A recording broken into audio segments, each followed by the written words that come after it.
Happy Friday, everybody, and welcome to Oaks Baseball and the Oaks Baseball Broadcasting Network. We're in Sinsheimer Stadium up in San Luis Obispo for today's matchup between the Conejo Oaks and the San Luis Obispo Blues, in a game that has a lot on the line for both of these teams. We'll talk about that here in a moment, but first I want to welcome in my broadcasting partner, Jordan Brenner, and a special thanks to our producer on hand, Sean McKinnon. I hope everybody has enjoyed the last couple of days. The Oaks coming off a pretty good win yesterday. They beat the Arroyo Seco Saints handily 7-1, and they're looking to continue the three-game CCL streak into tonight's matchup against the San Luis Obispo Blues. Jordan, the Oaks showed a lot of resilience yesterday. They walked 8 times. They only struck out once after the starter, Charles Peacock, was pulled, and they didn't walk any batters en route to only throwing 2 pitchers and winning yesterday's game. How much momentum do they have coming into today's game?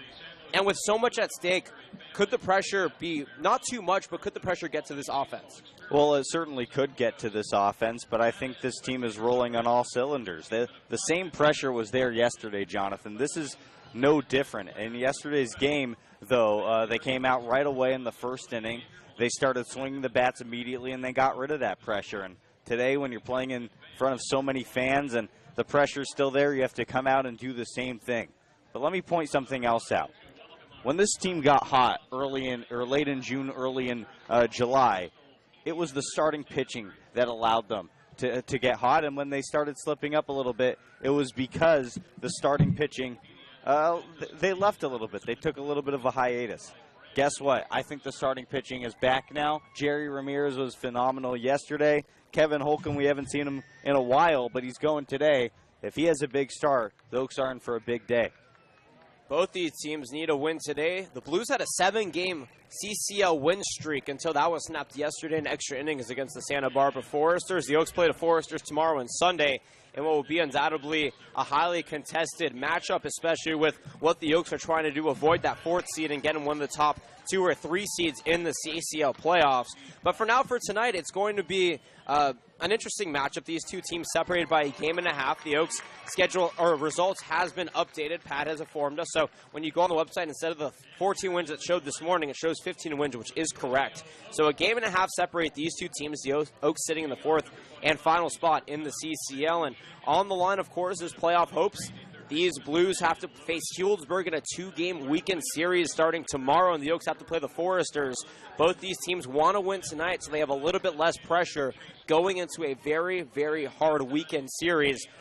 Because at the end of the day, at the end of this weekend, the playoffs could be decided, at least the teams in the playoffs, but not necessarily the seeding. And at the end of the day, nobody wants that 4th seed with the Santa Barbara Foresters having already locked up the best record in the CCL. With that being said, they're announcing lineups here. We're about to head to Anthem, so we're going to take a break. When we come back, we'll give you the starters and first pitch. You're watching Oaks Baseball on the Oaks Baseball Broadcasting Network. We will be right back.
Back here after a wonderful national anthem, the acoustic version sung by a slow local, back at Sinsheimer. Happy Friday, no matter how you're watching or where you're watching. We appreciate you making Oaks baseball a part of your Friday evening. Jordan Brenner to my right, our producer Sean McKinnon to my left. My name is Jonathan Rifkin, and in a very highly contended matchup, we bring you the starting lineup. First for the visiting Conejo Oaks, under 11th year man Dave Solis. They come into today at 21-13, 15-11 in the CCL. They are currently sitting in the fourth and final spot. Batting first and playing shortstop from Valparaiso, Sam Shaken. Brandon Lewis behind him at third base from Irvine. In the third spot is Jordan McFarland at first base from Arkansas. DHing for the Oaks and cleanup batter is Chase Cockrell. Elijah Alexander behind him in center field from University of Texas Rio Grande Valley. In the sixth spot, Michael Spears out in right field from Ole Miss. Drew Sims batting behind him, catching from the Utah Valley University, Andrew Lucas behind him, playing left field in the eighth spot out of CSUN. And to round out the Oaks order, Will Pickett's at Cal State Bakersfield in the fall by way of Pierce Junior College. The field for the Blues will give you their starting nine in the bottom half of the first inning. Out and right is Noah Taylor, and center Jay Charleston, and left Marco Murillo. Jack Kuzma at first, Brian Klein at second, Dane Stankiewicz over at short, Blaine Jones at third, and behind the dish is the stellar catcher, Slade Hagan. On the mound will be Peyton Sherlin from Dallas Baptist University, 2.26 ERA in 22 innings pitched. He has a 2-0 record. And as one of the better pitchers on this roster, Jordan, what do the Oaks do to try to get ahead of him early as Sam Shaken digs in here? Well, I think the first time through the order, I think the Oaks have to be extra patient against this guy because we've seen this Oaks team, we've talked about it all year long. They're a fourth quarter team. They get better as the game goes. So the sooner you gain an understanding of the pitcher on the mound, the sooner you're going to start hitting him hard. So I think the first inning you're going to see them, or you should see them take a few pitches, understand what they're working with, and then after that, take some hacks. Sam Shaken leads things off here for the Oaks in an uncharacteristic start at the top of the order. We've seen him normally in the middle of the bottom of the order, but Shaken has a good bat. The southpaw deals the first pitch, outside ball one. First pitch time, 6:05. 74 degrees. Wind blowing out to left and clear skies. The Oaks in their baby blue uniforms with navy blue numbers on the back and white letters on the front with gray pants. The 1-0 offering. Popped out of play to even the count here to Shaken. The Blues are in their yellow and navy blue tops with white outlined numbers on the back and the SLO SLO outlined in white on the front. Mustard yellow sleeves. So not in time, and Shaken leads things off here, getting on first base by way of an error by Dane Stankiewicz. Mental mistakes, Jordan. That could be the difference in today's ball game. On Tuesday against the Saints, the Oaks put up 5 errors, but they didn't make as many mental mistakes as the Saints, and they end up winning that game. I think here, whoever can keep it together the best may come out with a victory. Tough hop for Stankiewicz at short, but Sam Shaken, he did what he had to do. He was busting it from the beginning. I saw a burst from Sam Shaken at the end of that run to first base that I don't think I've seen all season. He really got after it. And that'll bring up Brandon Lewis. Swings and misses at the first pitch for strike one. He's the front runner for CCL MVP, we were told by our friends over in the league office. He's leading the league in almost every statistical offensive category. 397 batting average. 9 home runs. 0-1. Slap to shallow left center field. That drop. Shaken. Rounding second, and he stops about a quarter of the way over. Brandon Lewis doing what he does, getting on base early on 2 pitches. The Oaks have runners on first and second and nobody out. Jordan McFarland stepping in. He had a rough day yesterday. He actually struck out 3 times. This first inning reminds me a lot of the first inning yesterday. The Oaks not worrying about that pressure, and they're coming out, they're swinging the bats well, and they're going to try and get on top early on in this ball game to get rid of that pressure. Jordan McFarland, another stellar Oak. The 1-2-3 punch. Lewis and McFarland and Cockrell all due up here.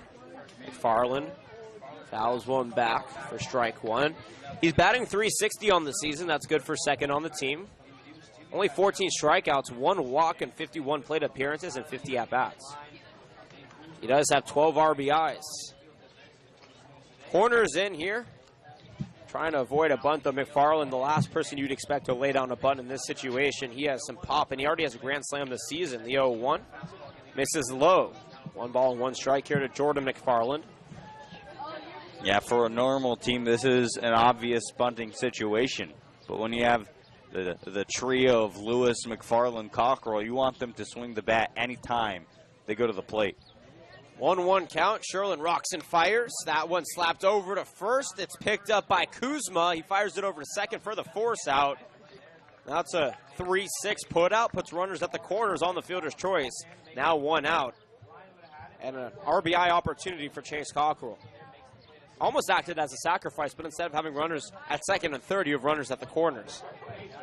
And Chase Cockrell, going back to the CCL prospect game, it seems like he's swinging the bat a little bit better. He's seeing a few more pitches. Hopefully today is the day where he truly breaks out and remembers he's Chase Cockrell. 346 batting average is where he stands. He went 2 for 5 yesterday with 2 singles and 2 runs scored in the 7-1 win. Digs in here. Sherlin from Dallas Baptist offers the first pitch. Swing and a miss, strike 1. Dallas Baptist, of course, their only sport in Division I is baseball. They play in the Missouri Valley Conference. Elsewhere, they participate in Division II athletics. McFarland at first has some speed, uncharacteristically for a guy with his frame, so look for him, maybe a hit-and-run opportunity. Takes a step and a half lead off at first, shaking at third. Sherlin checks him, toes the rubber, and offers the 0-1. Jam shaken, or excuse me, Cockrell backwards. 0-2, the count remains. Remember, last time we were here, Jordan, Chase Cockrell hit a jam shot to right center field for a triple. Yeah, I do remember that. That was one of the most impressive hits we've seen. Yeah, I was about to say, that is one of the most memorable hits of the season. Of course, Elijah Alexander was a triple shy of the cycle. Cockrell goes shallow center field, coming in and scoring is shaken. The Oaks on the RBI single, take an early 1-0 lead here in the top of the first inning. They want to get ahead early and stay ahead. That's the game plan for this team today. Yeah, the CCL better watch out if Chase Cockrell starts swinging the bat, because we haven't seen this all season where Cockrell, Lewis, and McFarland are swinging the bats well. If they can all get going right before the playoffs. Yeah, good luck. Absolutely. That's an unearned run for Sherlin, because Shaken reached base by way of an error. The first pitch to Elijah Alexander is low for ball 1. Elijah Yacil Puig Alexander, batting .323 on the season, has 3 homers, 13 RBIs, 16 strikeouts, 8 walks. He's been very good. We haven't seen him the last couple of days. We're happy he's back in the lineup. The 1-0. Sky to shallow left field. Murillo on the move to his left, makes the catch. Out number 2 on the board. Retreating back to first is Cockrell. Back to second, McFarland.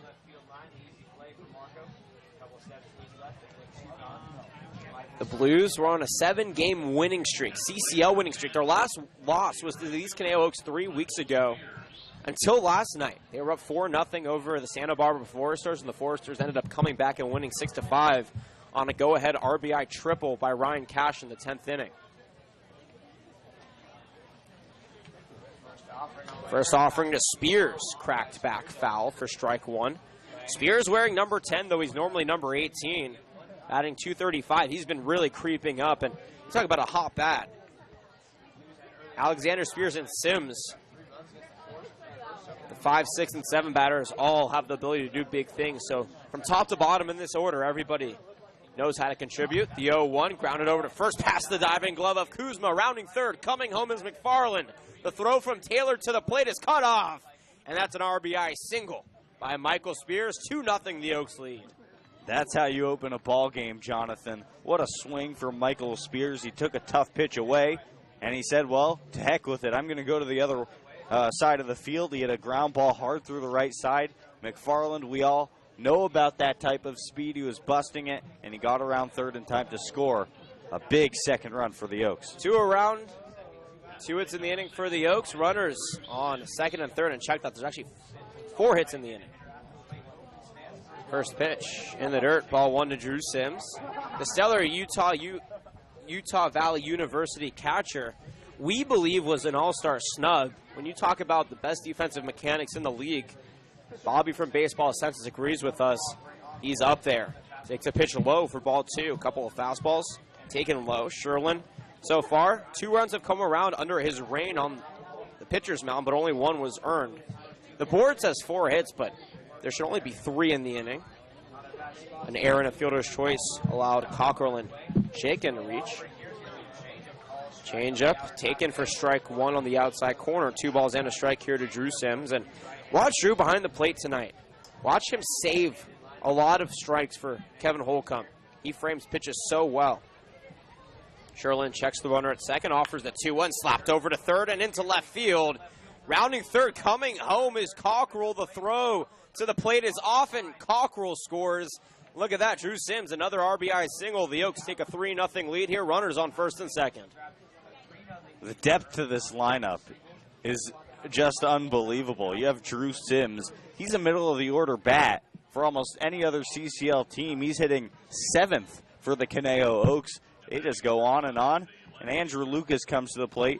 He's not a slouch himself, Jonathan. Nobody is in this lineup, and that's what I was saying. You could take it piece by piece, the first 3, the middle 3, the last 3, and everybody here is just so dangerous. Sherlin fighting to try and get out of this inning. 3 around, runners on first and second. Sims at first, Spears at second. Andrew Lucas digging in. Big wave of the bat over his right shoulder. The southpaw offers the first pitch, called a strike on the outside corner. Lucas is batting .259 on the season.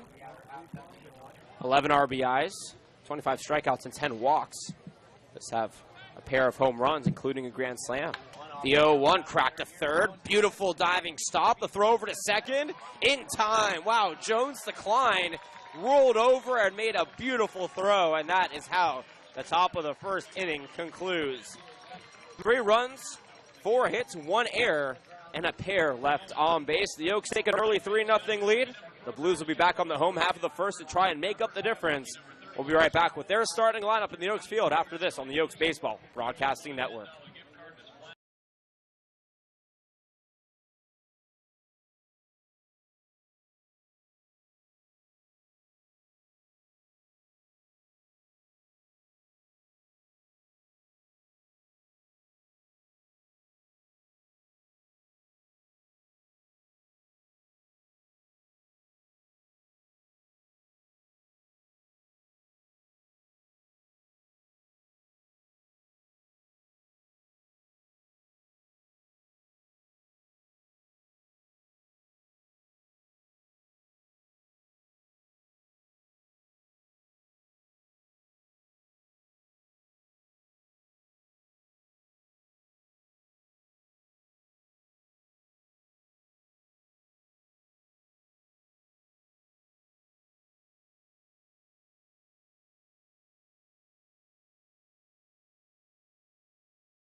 Three 0 the Oaks lead the Blues here early in the ball game. Only a half inning has gone by, and the electric Blues lineup will try and corral the deficit and make it a ball game once again. Their lineup looks as follows. Batting first and playing center field from Tennessee, the impeccable Jay Charleston.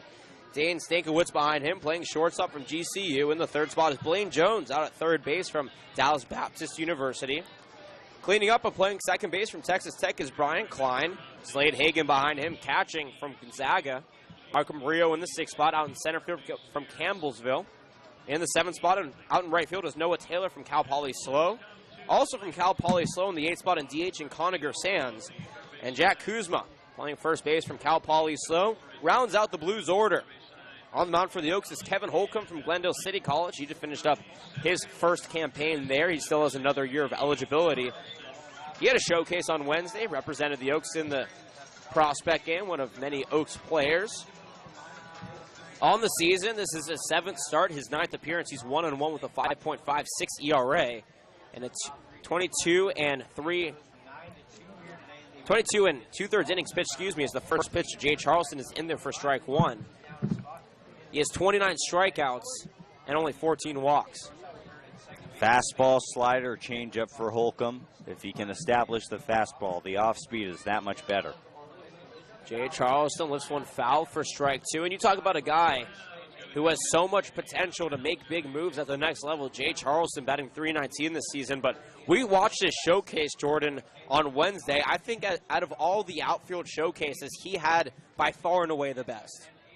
Yeah, his arm out of the outfield. I didn't even know he had it until I watched his showcase, but it was something special.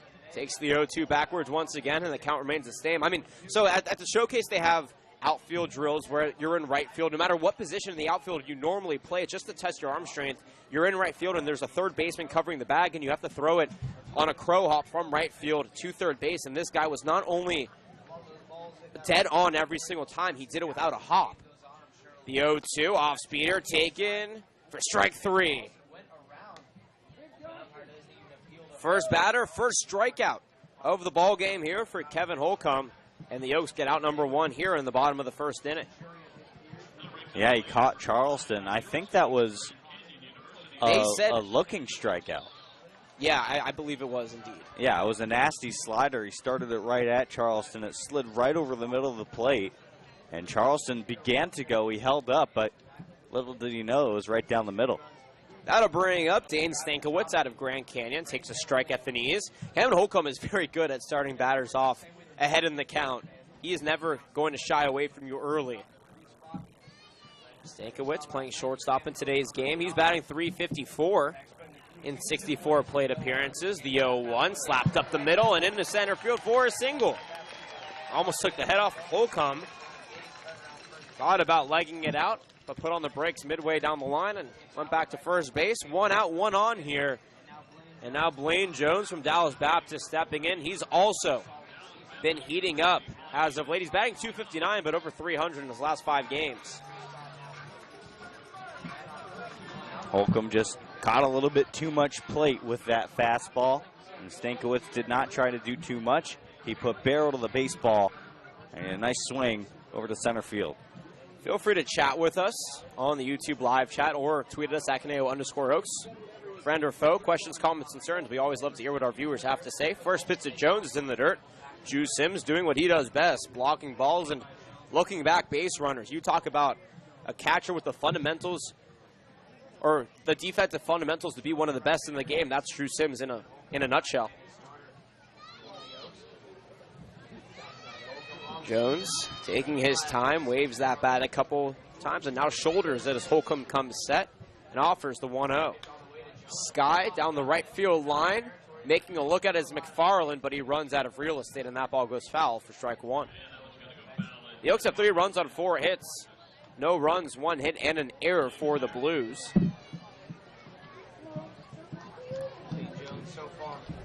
Over at first base is Stankiewicz. He only has 1 stolen base on the season. We'll see what they do here. The Oaks so good at turning 2, and I think Holcomb is hoping for one of those grounders to either pick it or shake and pick your poison. That's such an asset. The 1-1. A strike on the outside corner, bringing the count to 1-2. Holcomb so young. He has the frame of a major league pitcher. He has a cannon. He pitches in the high 80s, low 90s, and only finished 1 year of college. He has a very bright future ahead of him. 1-2 in. Swing and a miss, strike 3 on the up and in fastball. 2 strikeouts in the inning now and 2 outs with a runner on first. That fastball's working today. He's commanding it on both sides of the plate. He's hit the outside corner a number of times. That time to Jones, he decided to bring it back inside and elevate it a little bit, and Jones could not catch up. Great sequence right there. 4 pitches. Holcomb really good, and that's been the development of the season, his ability to keep opposing batters off balance. Right there, you saw it executed to perfection. Brian Klein now stepping in from Texas Tech. First pitch misses low for ball 1. Klein batting .302 in limited action. 14 RBIs. 1 homer to his season. He's also struck out 6 times and walked twice. Here comes the 1-0. Cracked back against the screen. Very close to in the stadiums. 1 ball and 1 strike. How about the turnout here?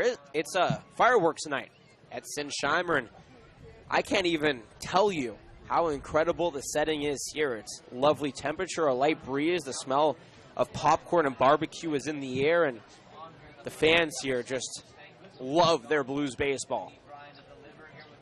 1-1, runner goes, the pitch is upstairs, the throw is a little high, and sliding in safely is Dane Stankiewicz. And folks, I tell you to get on over here because it's such a scene, but I can't. There are no more seats left. Yeah, Sean, let's get a shot if we can of just how incredible this place is. I mean, there's only standing room, so fans bring their towels and their lawn chairs, and they sit in the hill behind the stands. It is just a beautiful sight. They have 2 beer gardens here for those of age. Out over our right side and to our left side. The 2-1 offering. A strike on the outside corner to even the count. Not only that, they have this incredible barbecue pit. Jordan, Sean, and I all enjoyed a little bit of barbecue beforehand. It is just so good. Jordan's on a diet, so he doesn't want to admit it, but I know he enjoyed it. 2-2 in. Misses in the dirt. Good block by Sims. Has Stankiewicz retreating back to second, and a full count now on the board here to Klein.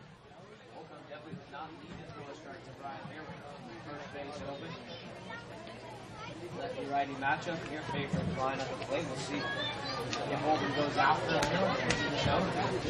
Klein chasing something on a 3-2 offering. Payoff pitch here pending. Here it comes. Fastball cracked back. And we'll do it again at 3 balls and 2 strikes. This is the first of a very long 3-game road trip for this team. We'll head back down a 3-hour trip south of Thousand Oaks after the game and hit the bus early tomorrow morning to go to Santa Barbara. And then back to Santa Barbara on Sunday. Payoff pitch 2.0. Misses up and away. Ball 4. Klein wins this battle with Holcomb. He draws his 3rd walk of the season. And now the Blues have runners on first and second with 2 outs. Yeah, this is a good mound meeting between Drew Sims and Kevin Holcomb. Sims telling him, just calm down. You know you lost Klein right there, but it's time to settle in and get the final out of this productive first inning. Struck out Charleston to begin the inning. Stankiewicz singled, then he struck out Jones and walked Klein. Now we face Slade Hagen from Gonzaga. Hagen batting .228 on the season. 9 RBIs, looking for a couple more. The first pitch. Strike on the outside corner. Every batter that Holcomb has faced, he started them out with a strike. That is efficiency, and that's how you keep batters off balance. Keep them guessing. You're ahead in the count, especially early in the game. And that brings the momentum to the offense. And Holcomb talks about getting ahead of hitters all the time. He talked about it at the prospect game with us. 0-1 fastball misses low to even the count here to Slade Hagen. And you're absolutely right. That's his biggest improvement, is just the ability to control at-bats.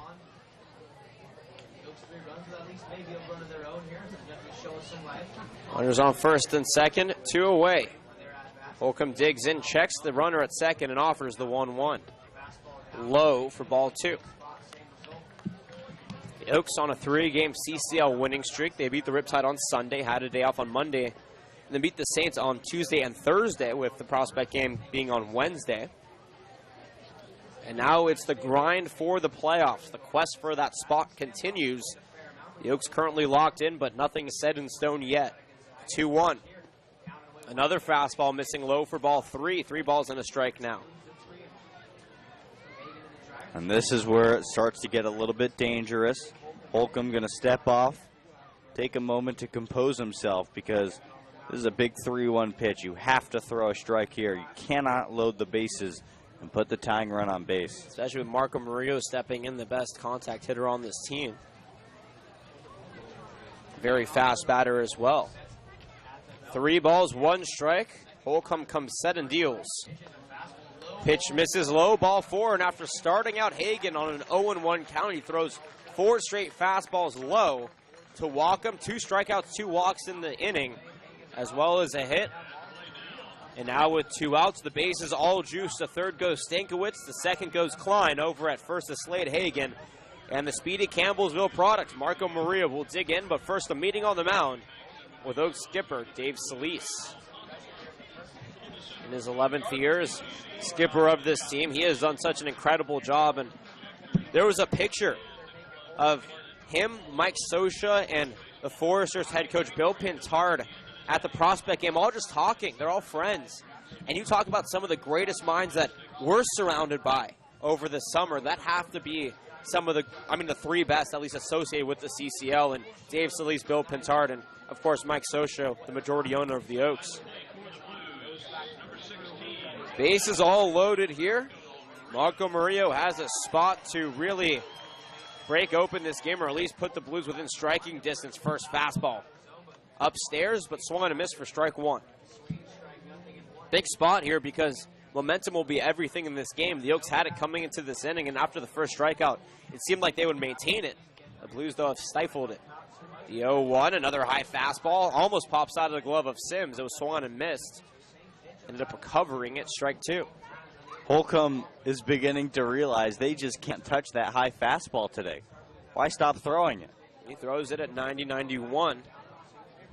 One of the higher velocity pitchers on this team. Comes set, rocks and fires the 0-2. Swing and miss. Strike 3, 3 high fastballs.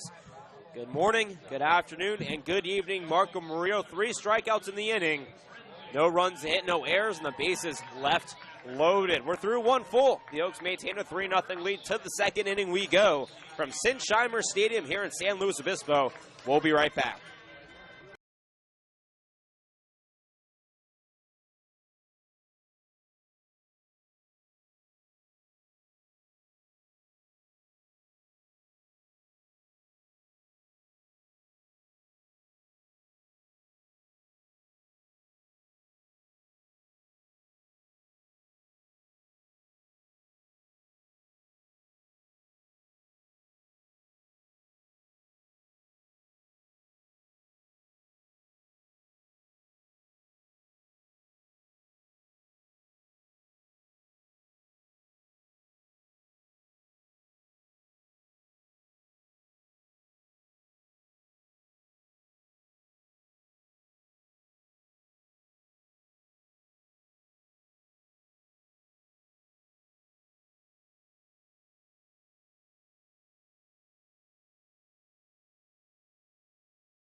back here at the top of the second inning. Jordan Brenner, myself, Jonathan Rifkin, our producer Sean McKinnon on hand with you for a very fun ball game. Through one, it's 3-0. The Oaks leading the Blues.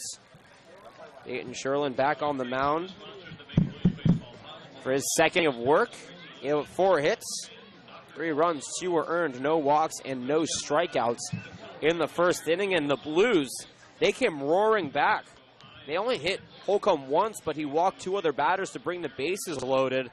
And then 3 high fastballs to Marco Murillo got him to strike out and end the inning. Holcomb was able to get out of the jam. And Jordan, you said to me during the break that was the most productive mound meeting you think of the season when Solis went out there and talked to Holcomb, and you're probably right. Yeah, I bet Solis just went out there and told him, look, Kevin, you're throwing a beautiful fastball today. Why are you throwing anything else right now? This is a big situation in the ball game. Just gear back and let it rip. Because remember, as a pitcher, while there's pressure on you, there's a lot of pressure on the batter to meet expectations and bring runners in, and Holcomb was able to utilize it to his advantage. Bo Picketts will get set here to lead things off in the second. Sherlin's changeup misses low for ball 1. On the season for the Oaks returner, headed to Cal State Bakersfield in the fall. Batting .235. A couple of RBIs. Very high on-base percentage, though, as he takes the 1-0 low and away for ball 2. He's been hitting a lot better, though, as of late.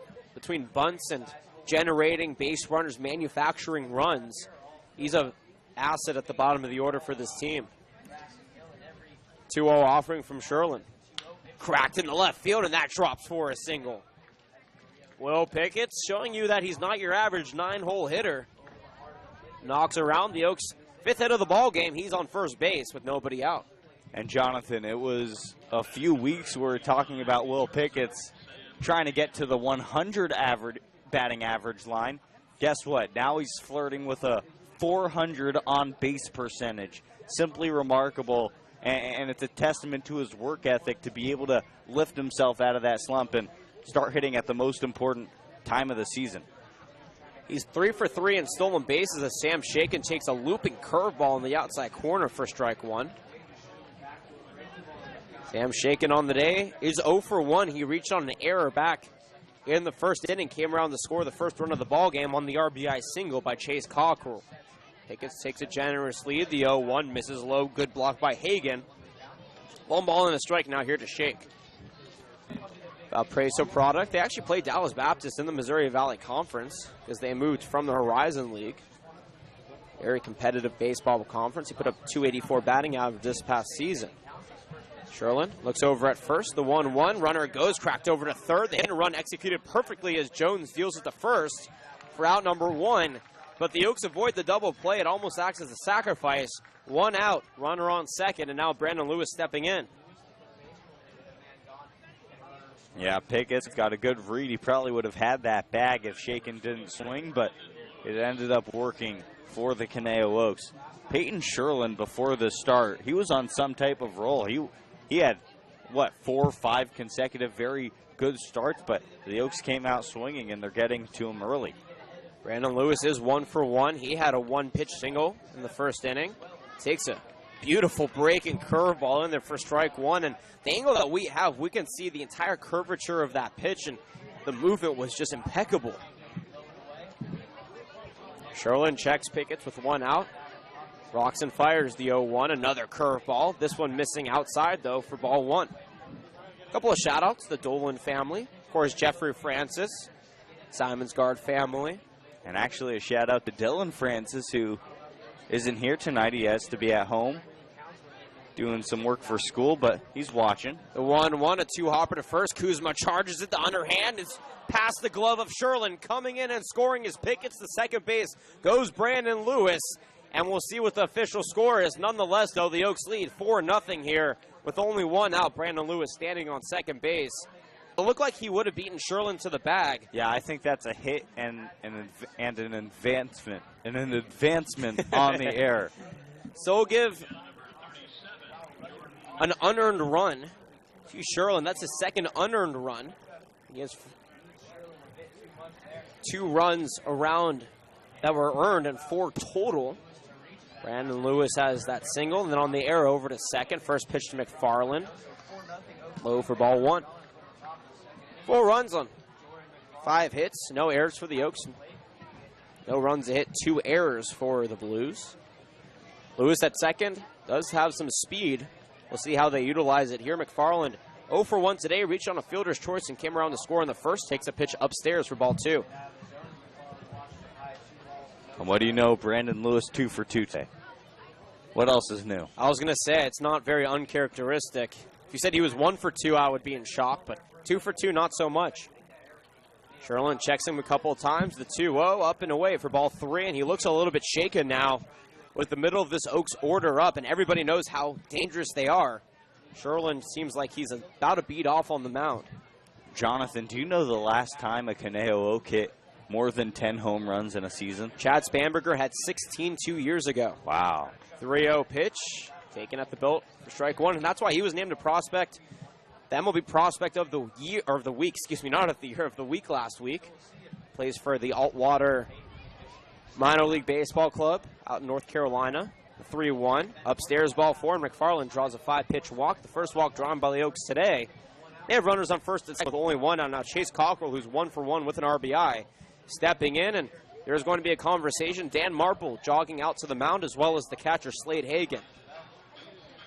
Marple in his first full season as the slow skipper. Was an assistant for a while, took the helm midway through last season.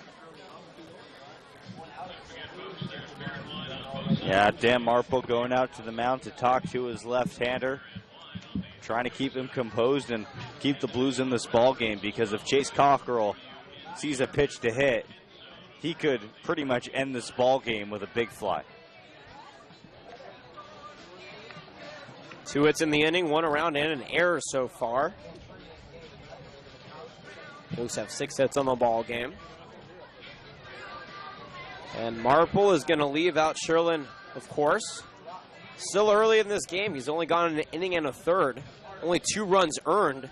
So it's not like he's necessarily had a bad game, but no strikeouts and only a walk. The Oaks have had his number, though. They're at least making contact time and time again. Meeting's over on the mound, and we're back to baseball. Runners on first and second, 1 away, 1 around.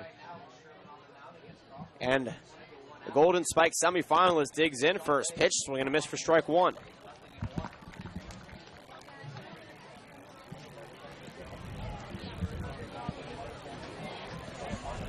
McFarland was named the top 35 player in collegiate baseball. Cockrell, that is, and he takes a pitch low for ball 1. 1 ball, 1 strike, and 1 away.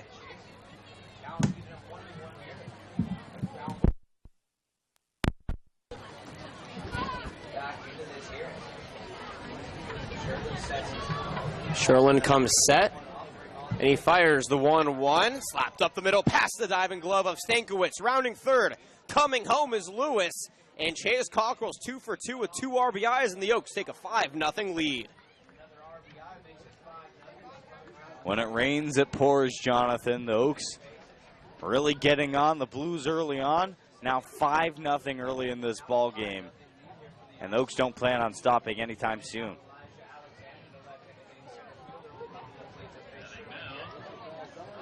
Elijah Alexander will step in now. He's 0 for 1. 5 runs, 7 hits for the Oaks. No errors. 2 errors on the Blues side, only 1 hit. Lefty on lefty matchup here. The first pitch, he shows bunt, gets it back on the second hop. Sherlin can't get it. And Alexander will be safe at first. Cockrell safe at second. McFarland safe at third. Mental mistake after mental mistake.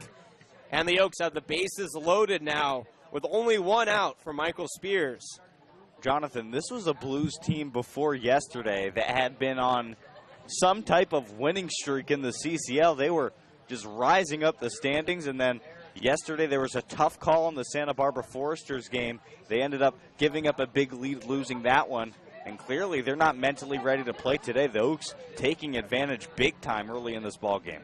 First pitch to Spears, who's 1 for 1, is in there for strike 1. 3 errors now in the game for the Blues. Bases juice for the Oaks. An Oaks team that has been very hot as of late. They did have a 10-game winning streak that started here in San Luis Obispo. The Foresters stopped it as Spears Fouls that one off towards third base. 0-2. And how about this? The Foresters have snapped the 2 longest CCL winning streaks on the season. They snapped the Oaks 10-game winning streak, and they snapped the 7-game winning streak for the Blues. You know what that tells me, Jonathan? That they're the best team in the league? That they're due for a taste of their own medicine. The 0-1 misses low and away for ball one. Of course, the Oaks and the Foresters will duke it out twice, starting tomorrow at 6 o'clock in Pershing, and then on Sunday at 2 o'clock. Those games will be very big. Foresters up 2-0 in the season series. Curveball swung and missed, strike 3, and Spears goes down on 4 pitches. Out number 2 in the first strikeout on the game for Sherlin. And for the second time today in 2 innings, the Oaks will bring up 8 batters to the plate, at least. They batted around once yesterday's game. Look to do it again here. It is still packing. There is almost no space in the hill behind the stands as Drew Sims takes a curveball upstairs for ball 1. San Luis Obispo Stadium and Sinsheimer Stadium. Both the names of this ballpark. Sinsheimer, the normal name. High center field flyer. Charleston on the move. He goes back and he makes the catch for out number 3. Sims is now 1 for 2. He has an RBI single and a flyout, and the top of the second has finally concluded. 2 runs, 3 hits, 2 errors, and the bases left loaded. The Oaks take a 5-0 lead here through an inning and a half. Noah Taylor, Conacher Sands, and Jack Kuzma all due up for the Blues on the other side of this break. You're watching Oaks Baseball on the Oaks Baseball Broadcasting Network.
Bottom of the second back here in San Luis Obispo, California.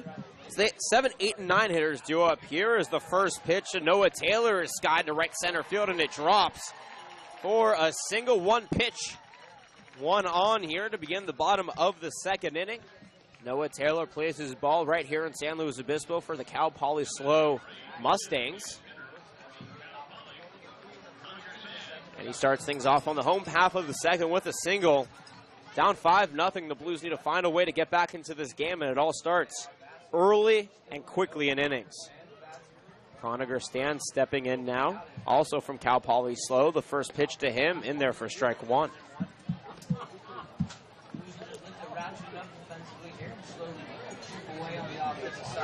Sands is batting 273 on the season. 15 RBIs, which is second on the team. Another fastball paints the outside corner here from Holcomb. No balls and 2 strikes. So we got a correction. There's only 2 errors for the Blues. They called Sam Shakin's first hit of the ball game that we ruled an error as a hit. Runner on first. The 0-2 is a short looper over, and making the diving catch is Spears in right field. They said he has it, and what a play by the Ole Miss right fielder, out number one now, robbing a hit and keeping Taylor at first base. What a great play by Spears. Didn't initially get the perfect read on that ball, was able to adjust in time and make a spectacular diving play in right field. That'll bring up Jack Kuzma now. A very good first baseman. The third consecutive Cal Poly product in this lineup.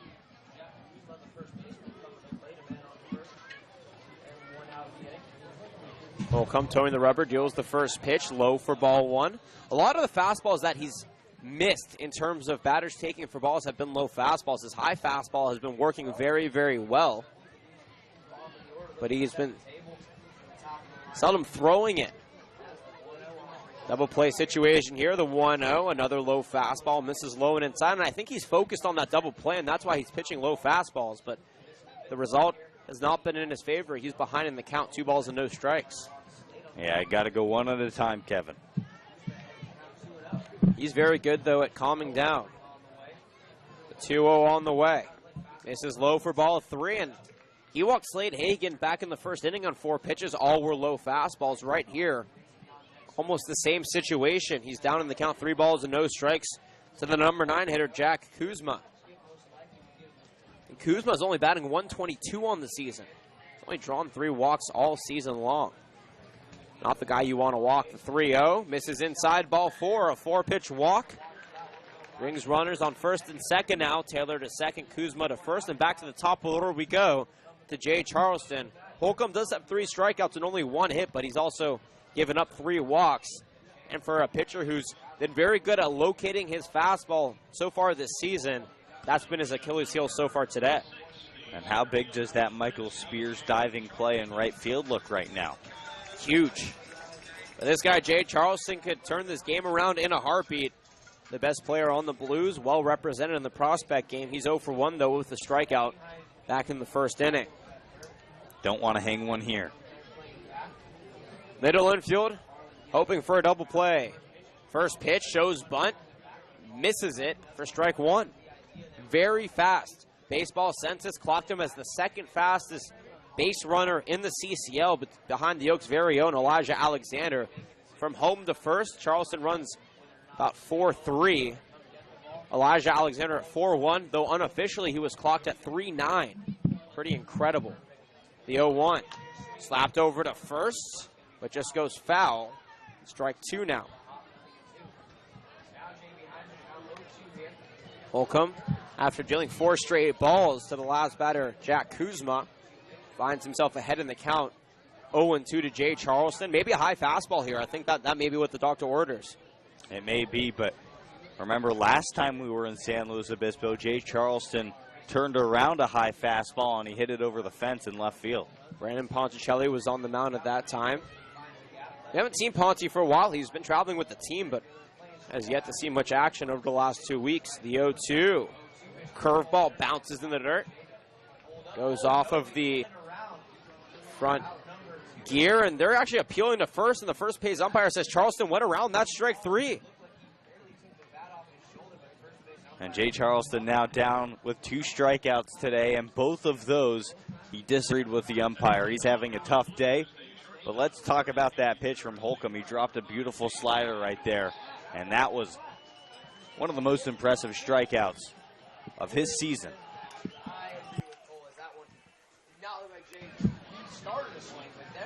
Runners on first and second, 2 outs, 4 strikeouts for Holcomb.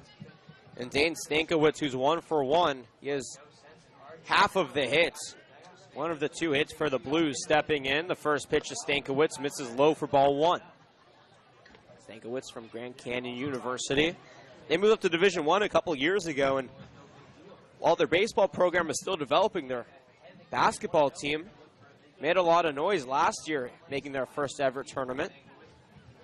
They failed to qualify this past season, however. The 1-0. Up and away, but called a strike. A late call by the home plate umpire. The fans not happy with it, but it evens the count, 1 ball and 1 strike. When you come to a ballpark everybody tends to be an umpire, but at the end of the day, the only call that matters is the one behind home plate. Blues trying to find a way to get on the board for the first time today, the 1-1. Inside, misses though, ball 2.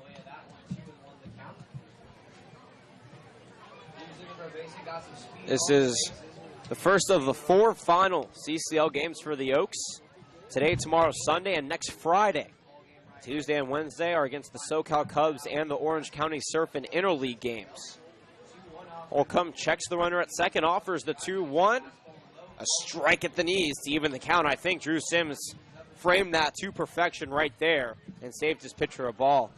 Yeah, and he's so subtle about it. He doesn't even lift his glove very much. It's just a slight flick of the wrist in the upward direction to steal that strike. 2's across the board.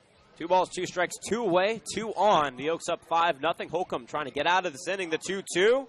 Fastball misses low, and now we have a full count to Dane Stankiewicz. He's done a very good job staying patient, fighting off some tough pitches, and now he's worked the count in a very interesting duel between the pitcher and the hitter. Sims giving the sign to his pitcher. Holcomb agrees with him as he toes the rubber. Comes set from the belt. Here comes the payoff pitch. Runner's on the move, and that ball is cracked foul towards the beer garden. We'll do it again. One unlucky fan might get a beer and a baseball.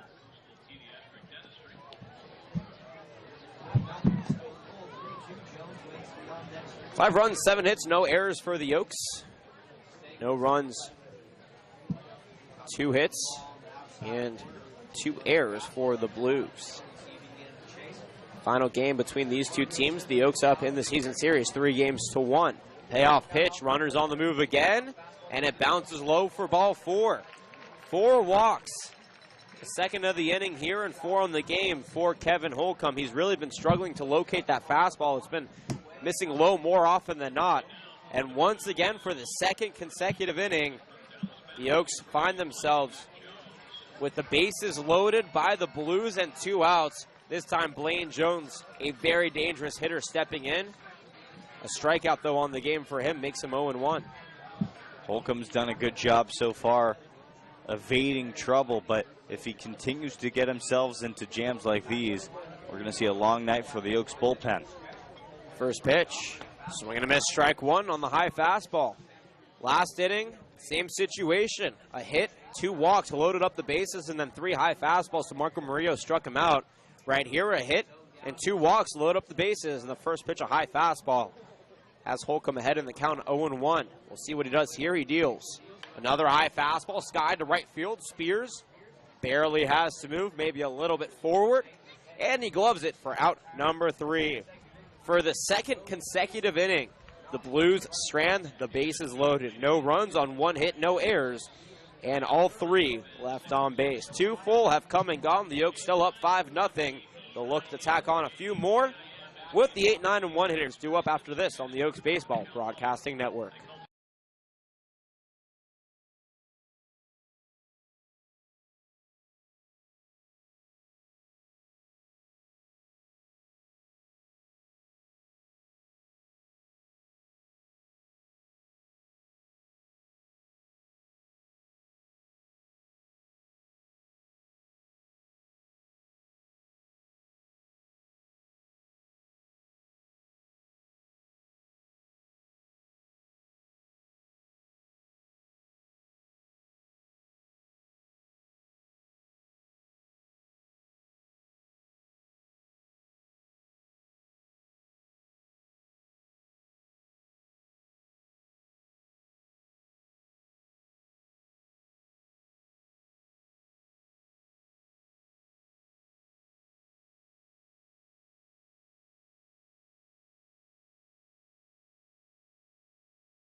Back here as we get set for the top of the third inning. The Oaks up 5-0. Jordan Brenner, myself, Jonathan, delighted to be with you for the ride. It's the first pitch, misses inside to Andrew Lucas. Dayton Sherlin back on the mound for his third inning of work. Two balls and no strikes. We missed the first pitch. We apologize. We had some technical difficulties, but we worked it all out. Sherlin offers the 2-0. High down the left field line, but very foul for strike one. Lucas is 0 for 1 today with the ground out to short. 5 runs, 7 hits for the Oaks. No runs, 2 hits, and 2 errors for the SLO Blues. They left the bases loaded in the first 2 innings. The 2-1 grounded over to third on the hop. Jones over to first for out number 1. Blaine Jones plays his position very well, and right there, a lot of ease, able to gun out the speedy Lucas. 1 away now, Will Pickett's digging in. He's 1 for 1. Single and a run scored back in the second inning.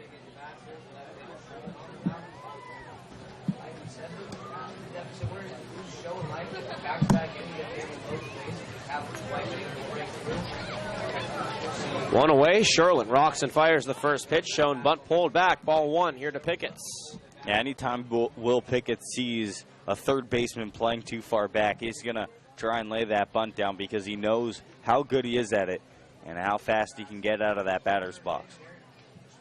Corners in the 1-0. Over. No, jump by Jones. What a play over at third. Looked like a high hopper would go over his head. He timed the hop well and made the play at 2 groundouts to third. Has the Oaks 1 out away from going 1-2-3 for the first time in this ball game. Back to the top of the order, though, for Sam Shakin. He's actually 1 for 2 today. We had him reaching on an error back in the first, but they changed it to a hit. So he's 1 for 2 with a run scored, a single, and a ground out. Looking to continue and try to extend this inning here for the Oaks. First offering, a strike on the outside corner.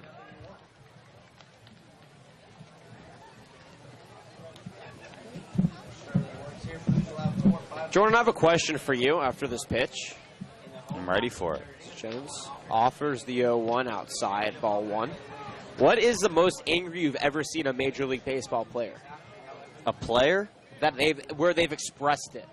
That has to be Jonathan Papelbon after Bryce Harper didn't run out a ground ball and he choked him in the dugout.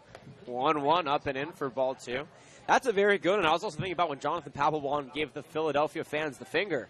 That was quite a moment. Or the Carlos Zambrano's famous bat to the dugout water cooler. Yeah, that's legendary. 2-1 misses upstairs, and Shakin ahead in the count, 3 balls in a strike. But on this date in 1990, the Red Sox reliever Rob Murphy tore up the clubhouse. He smashed candy bowls with a baseball bat.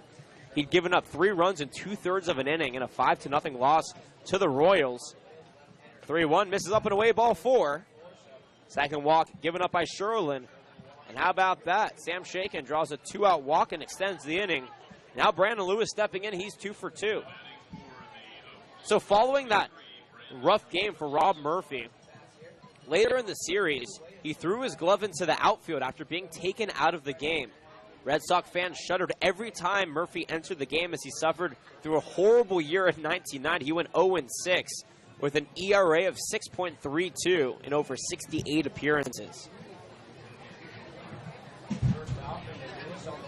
First pitch to Lewis, check swing. Nonetheless, it's a strike on the outside corner.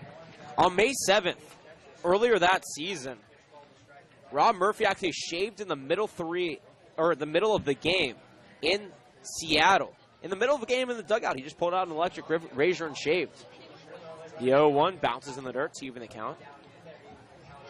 He gave up 2 runs in the 8th inning when the Red Sox were holding a 5-2 lead. When he finally secured the last out in the 8th, he stormed into the visitors' clubhouse, grabbed a razor, and dry shaved his 4-day beard. That has to be one of the most legendary angry moments in the history of the game. Talking about anger towards yourself and towards others. Completely stole a razor from the opposing team. I'm not exactly sure why they had a razor to begin with. 1-1, Shakin goes to second, throws outside, but the toss over to second guns him out. And we will have to leave it there. Hagan to Klein, retires shaken. Brandon Lewis will step back in the fourth inning, but for now, no runs, no hits, no errors, and nobody left on base. 2.5 have come and gone. The Oaks still up 5-0. 4, 5, and 6 hitters do it for the Blues after this on the Oaks Baseball Broadcasting Network.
The Texas Tech Red Raider, Brian Klein, who's 0 for 0 today with a walk, leads things off here for the Blues. They trail 5-0. Welcome back, everybody. Holcomb back on the mound, deals the first pitch upstairs for ball one. Lovely Friday evening, mid-70s. Popcorn still continuing to fill the air with its smell as the sun begins to step behind us. The 1-0 upstairs, ball two here to Brian Klein. No matter how you're watching or where you're watching, Jordan Brenner, Sean, and I appreciate you making us a part of your Friday evening plans. Holcomb toes the rubber. Pearson fires the 2-0 to Klein. Swing and a miss on a pitch in the dirt. 2-1 now. Biggest turnout we've seen all season long from any CCL ball club, and with the exception of the Walla Walla Swedes up in the West Coast League, the SLO Blues get the largest turnout of any summer collegiate team in the country. Pitch misses low, ball three balls and a strike now. And that's a testament to just the operations of this team. They're the second oldest team in the CCL behind the Healdsburg Prune Packers. They've had years and years of success. They really anchor the Central Valley here in South Central California. The 3-1 fouled back against the screen and brings the count full. Lovely little area. You have Pismo Beach over to our left. You have the hills over to our right. It's mostly a college town, home to Cuesta College, which is a community college in the area, and Cal Poly SLO, though Cal State Stanislaus not too far away, as well as Bakersfield. The payoff pitch, fastball, line down the left field line, but foul. We'll do it again.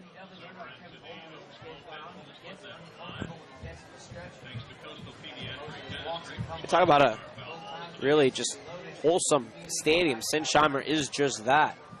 Capacity of over 5,000. That's just altogether. You could really pack it in on the hill here. The payoff pitch once again. Cracked over to short, over the jumping glove of Shaken into left field. And Brian Klein leads off the bottom of the third inning with a single. And the Blues once again get a leadoff runner on. This time, though, they have to find a way to bring him around. They've left the bases loaded in the first of, or in all two of the innings so far in this game. That was real mouthful. I'm not exactly sure why, but yeah, in the first and second innings, I think that's the best way to put it. Kevin Holcomb has to find a way to get more outs early in innings. He can't continue to labor like this because the Blues will break through eventually. Slade Hagan takes a pitch low for ball one. He's 0 for 0 today. He was the second of a back-to-back walk back in the first inning.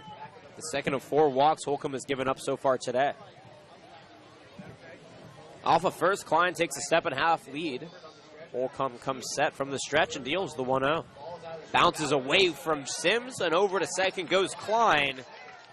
Thought about going to third, but Sims quickly tracks it down, and the wild pitch allows a runner in scoring position. The Blues, all they need is one, I think, to build that momentum back up. They're trailing 5-0, and that is a significant 5 runs so far, but still early in this game. A run here, or a couple of runs, could really jumpstart a run for them to slowly chip back into this lead and find a way to compete with the Oaks. Both these teams competing for the playoffs. The Oaks have a 1.5 lead on them.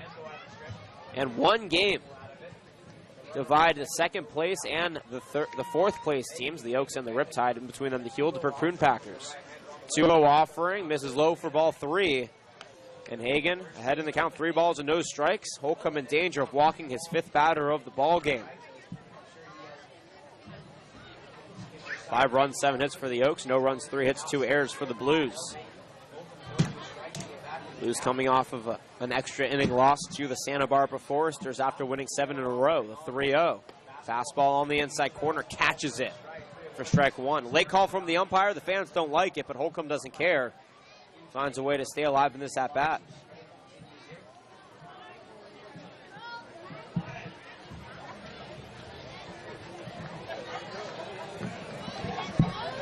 Big lead off of second for Klein. The 3-1. Fouled back for strike 2, and once again a 3-2 count. I wouldn't be surprised if Holcomb once again goes to that fastball in a crucial count. He's been going to it all game long. And we'll see here what he pulls out of his sleeve. 3 balls, 2 strikes, no out, runner on second. He deals. Another foul ball, this one off the mask of Sims. Talk about a guy who gets beat up. Drew Sims takes more beatings from behind the plate than any other catcher that we have seen this season. And yet he complains less than anybody about it. That's just who he is. I've never heard a complaint leave his lips. He is one of those guys that just understands it's part of the game. Payoff pitch 2.0, fastball, skied out of play once again. Look out, kids. And it goes to the kid zone. 3 balls and 2 strikes once again.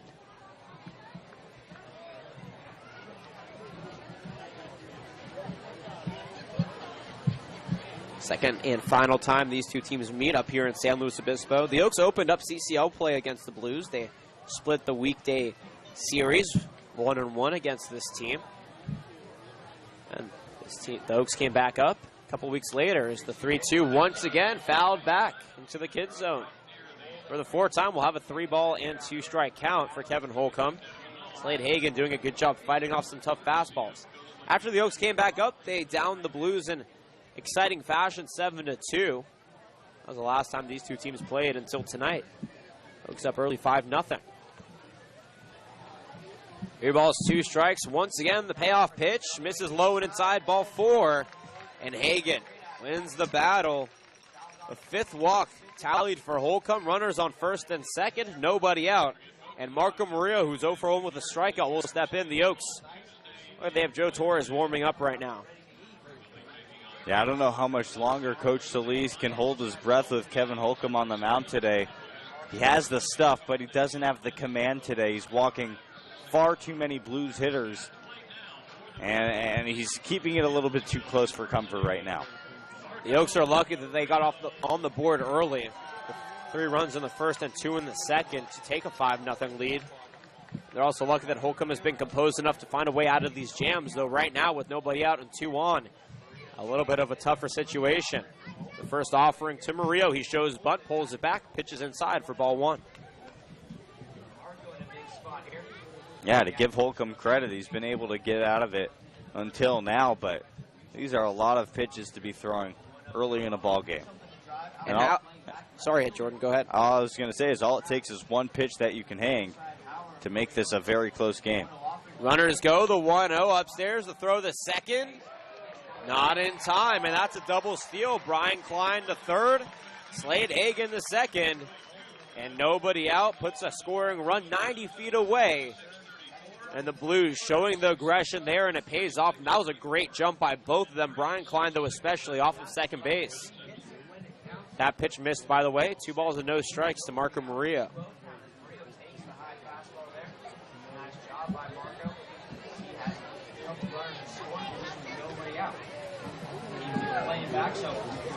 Double play now, eliminated. The 2-0 offering. Fouled back for strike one, and Murillo struck out on 3 straight high fastballs back in the first. Right there, a high fastball had him a tick off. And now a strike up on the board. Maybe just consistently throw those fastballs if you're Holcomb. By the way, every out, with the exception of one, the first 6 outs of this ball game on the Oaks defensive side of things have been strikeouts, with the exception of one fly out to right. 2-1 upstairs, ball 3. And I don't know. You might see Coach Solis pull Holcomb if he walks another hitter right here. Torres was throwing around earlier in the inning, now in full swing warm-up motion in the bullpen. Yeah, he's hot. Second and third are occupied. First base is open. The 3-1 upstairs, ball 4, and that loads him up with nobody out. And boy, can this change, the game change, on a dime here. At first base is Murillo. He drew the 6th walk of the game for the Blues. At second base is Slade Hagan. And at third base, Brian Klein. Brandon Lewis out of third base wants to have a conversation with his pitcher. And Jordan, what do you tell him, Solis? He's at the dugout exit, but he's not coming out yet. What do you think Brandon Lewis is telling him to his pitcher? Well, Brandon Lewis is that calming presence in the dugout for this Oaks team. He's just going to give support to his pitcher, tell him the defense is ready behind him, and tell him to go do what he has to do. But here comes Coach Solis. I don't know if this is going to be a down visit or maybe even a pitching change. After the conversation, maybe Lewis went out there just to kill some time and give Torres a couple of extra warm-up pitches. Torres still throwing, so I don't expect Holcomb to be pulled just yet. He has yet to give up a run, but 4 strikeouts, 3 hits, and 6 walks. And an uncharacteristic day on the mound, and he will not be pulled. The meeting breaks, and Holcomb's still out there. And Dave Solis is very big on this being a development group, this being a development league. Of course, the Oaks are owned by the Amateur Bat Development Group. The D is very important, development. And this is a developing situation. Holcomb, in a very young career, will face this situation undoubtedly as he progresses in his baseball career. So this is an opportunity for him to learn. Even if he gives up a couple of runs, the struggle is a way to learn, and that's what Solis' method is here. It's a great point. Noah Taylor, who has a single today, digs in. The first pitch misses low and away for ball 1. Nobody away, and the base is loaded. Only 3 hits, but 6 walks. The Oaks didn't give up a walk yesterday in the 7-1 win against the Saints. Here comes the 1-0 offering. That one bounces in the dirt, blocked by Sims. It gets away, but not far enough to score any runners. And now 2 balls and no strikes. It looks like Holcomb is going to be done now with Solis for the 2nd time of the at-bat. Will make a stride to the mound. Joe Torres will come in, and we will take a break. As the break hits, the base is all juiced. Nobody around in the inning, though, and the Oaks up 5-0 still. We'll give you Holcomb's line and everything you need to know about Joe Torres after the break on the Oaks Baseball Broadcasting Network.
The UC Davis Aggie, Joe Torres, takes the place of Kevin Holcomb. He went 2 innings, gave up 3 hits, no runs yet, but he leaves the mound with the bases loaded, so potential run still on the base paths with nobody out. 6 walks, which is a season high, and 4 strikeouts. Joe Torres in his 11th appearance now for the Oaks, no record. 16 1/3 innings pitch. He has a 1.35 whip and an ERA of 3.86 now in his 4th stint with the Conejo Oaks. Played a couple of seasons at Glendale City College and now calls UC Davis his home up in Northern California. And one thing that you know you're going to get with Joe Torres, and I think this is why Coach Solis went with him here, is that Joe throws strikes. Sometimes he gets knocked around a little bit, but today's a day where you want your pitcher to throw strikes, especially with a 5-0 lead, so you can trust your defense behind you to make plays. The last time we saw Joe, it was on Sunday. The Oaks were up in the top of the 9th inning against the Orange County Riptide, 11-1. Daniel Tobias, my mistake, was pitching for the Oaks. He gave up 6 consecutive runs, and with 2 outs, he was eventually pulled. The Oaks were up 11-7, and Joe Torres on 1 pitch retired the final batter to end the game. Right here, he has a little bit more work to do. Bases loaded and a 2-0 count to Noah Taylor, who's 1 for 1 today. The first pitch from the side armor is fouled back for strike 1. And how much of an adjustment do these Blues offensive players have to make now that they have to face a side armor versus a pitcher who throws the conventional overhand? Well, Torres is a completely different pitcher with completely different stuff to Holcomb, so it could be a major adjustment for the Blues hitters. Throws basically every kind of fastball you can imagine, as well as a slider. See how he utilizes his repertoire here. Bases all juice, 2 balls and a strike. Torres toes the rubber and offers.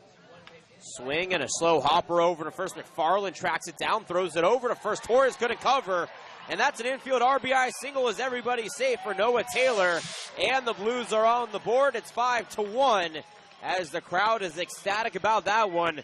It wasn't loud, it wasn't very impressive, but it got the job done. It did. McFarland thought for a moment to try to throw out Brian Klein at home plate, but it was just an in-between hop, a tough play, placed in the perfect spot for the Blues.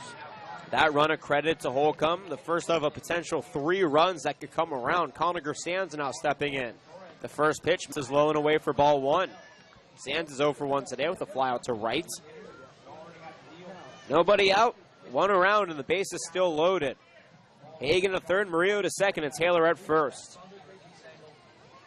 The side armor offers the 1-0. That one a strike at the knees. 1 ball and 1 strike. Torres has really improved on his control from 2 years ago when we started watching him to this year. His control, his velocity is in the mid-80s, but the way that he moves his fastball and the way that he places it makes him such an effective pitcher. He actually was awarded an all-star spot last year. The 1-1. A beautiful slider, swung and missed for strike 2. And Sands finds himself behind in the count, and that was a very good spot to utilize that slider, especially against a right-handed hitter. The crowd waiting for some more runs. And the lone fans for the Oaks, meaning the Oaks themselves, hoping that Torres can find a way out of this jam. Here comes the 1-2 from the side armor. Swing and a miss, strike 3 on the fastball. He gets Sands swinging for the first strikeout of the game. And out number 1 here in the 3rd inning, finally, 5 batters in. Big strikeout from Torres, now only a double play away from ending this inning. Sorry, go ahead, Jordan. I was just going to say that Joe Torres has done a great job just coming in and throwing strikes so far. Middle infield in that double play formation. Pickett's at second, Shaken at short. They've been doing it all season long very effectively. The first pitch to Kuzma. This is low for ball 1. Kuzma's 0 for 0 today with a lone walk in his 1 at-bat.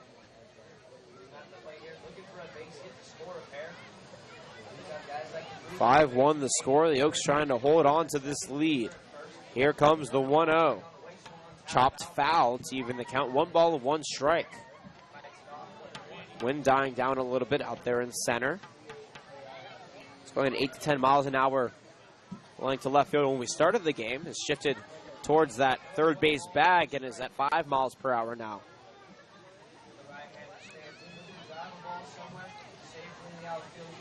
One ball, one strike. Torres rocks and fires.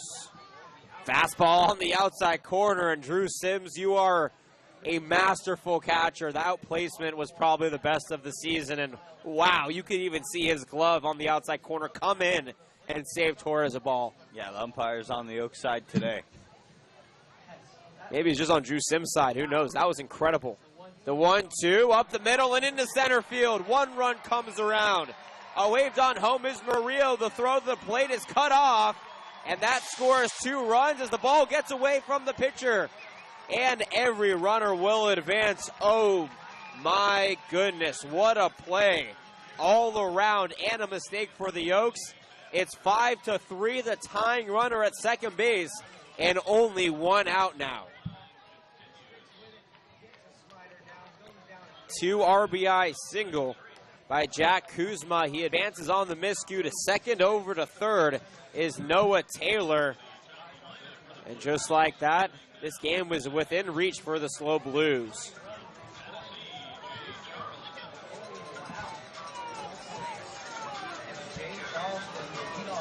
Those were the final runs accredited to Kevin Holcomb. He gets all 3 to his name. The first pitch up and in for ball 1. Back to the top of the order for Jay Charleston. And all of a sudden, if you're the Oaks, you have to take a step back, take a deep breath, settle back into this ball game because it's, once again, a close game. Charleston's 0 for 2 with 2 strikeouts. Both he didn't like. One was on a check swing back in the second. One was looking in the first, the 1-0. No, that one misses on the outside corner. Looked like a strike from here, but umpire disagrees. 2 balls and no strikes to the Tennessee Volunteer. One of a few phenomenal Volunteers in the league.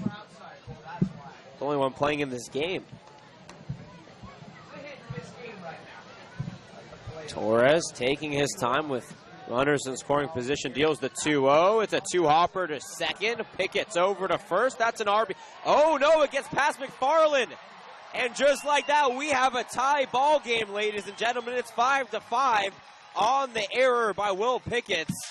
Noah Taylor comes in and scores. Jack Kuzma comes in and scores. Over to second is Jay Charleston. And the mental mistakes for the Oaks have allowed the Blues back into this game. We are all knotted up at 5, and there's only 1 out still on the board.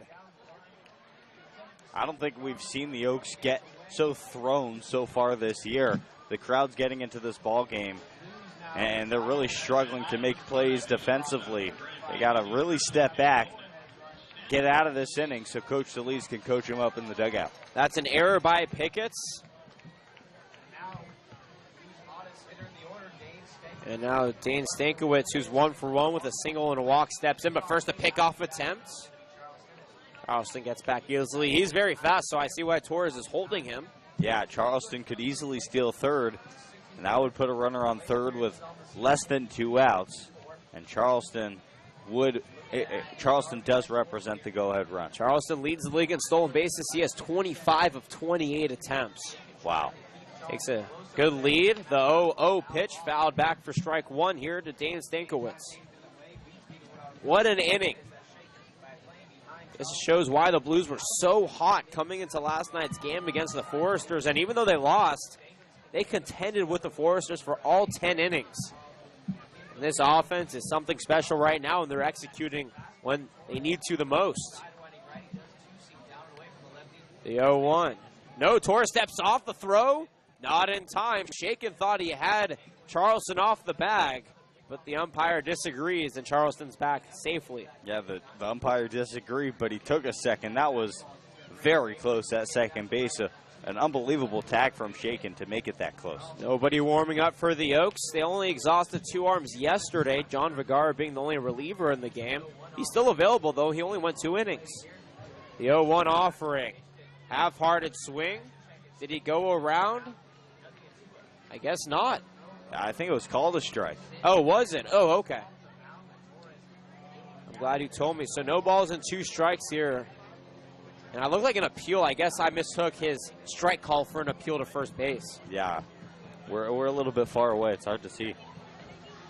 Sun beginning to set, reflecting off the fence in front of us. Making it a little bit hard to tell, but we're doing our best here in the press box.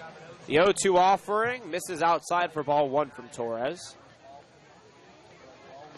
Played for a 15-win UC Davis Aggie team this past season with a very hard schedule, so you can't blame them for not really winning as many games as they would have liked, but the future is bright for that organization up north.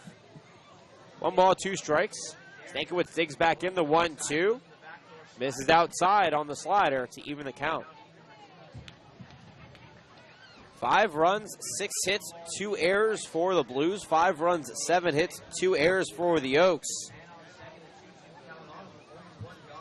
In what's been a very long inning, the Oaks were retired 1-2-3 in the top half for the first time in the game, and the Blues have responded quite nicely. Torres trying to get out of it. Checks the runner once again. The 2-2 offering over to short. Shaken. Fires it to first for out number 2. On the move, though, was Charleston from second to third. So now 2 outs and another run. The go-ahead run 90 feet away from scoring for the cleanup batter. Check that. The third batter in the lineup, Blaine Jones.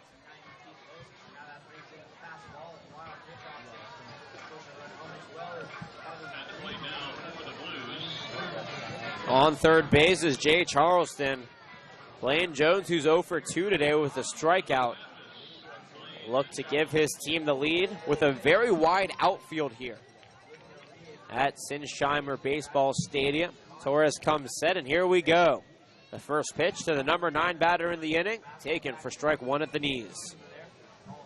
The Oaks scored first in this game. They put up 3 runs in the first and 2 runs in the second.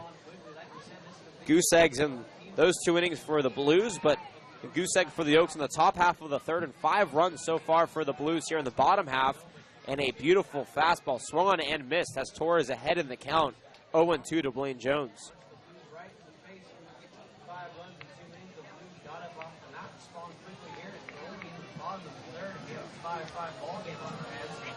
Both these teams fighting for a playoff spot, and you can watch the fight happening right here. It is so intense. The 0-2 in the dirt. Good block by Sims.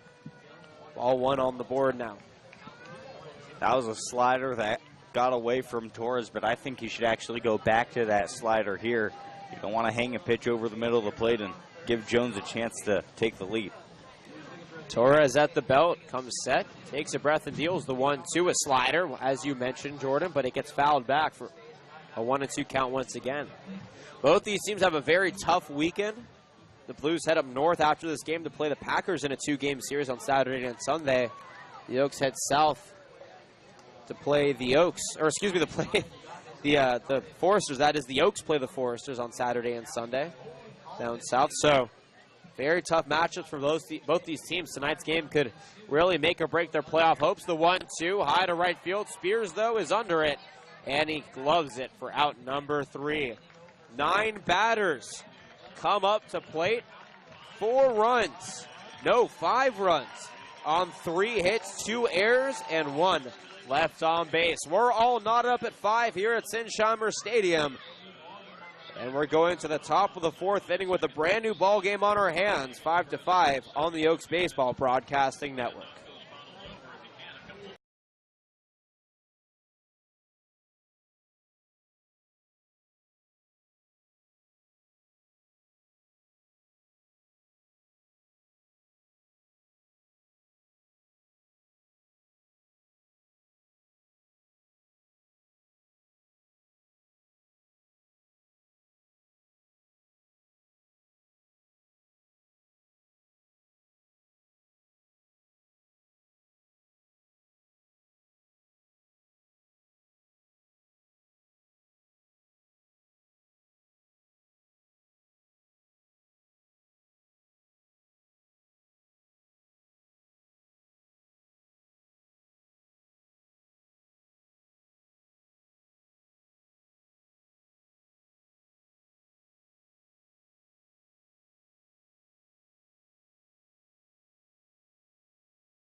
5-5 ball game here in the top of the fourth inning. Peyton Sherlin back out on the mound, and for everything here in the fourth, fifth, and sixth innings, for play-by-play, my broadcasting partner, Jordan Brenner. Thanks, Jonathan. Great job today. Brandon Lewis. Here's the first pitch, outside and low, 1-0. Brandon Lewis, 2 for 2 today, 2 base hits, a run scored, and an RBI. 1-0 pitch, a big curveball swung through, foul tipped into the glove, 1-1. Major change in events here. The Oaks grabbed a 5-0 lead through 2 innings, but the Blues responded with 5 their last time up to bat, as the 1-1 pitch is a big curveball at the knees, 1-2.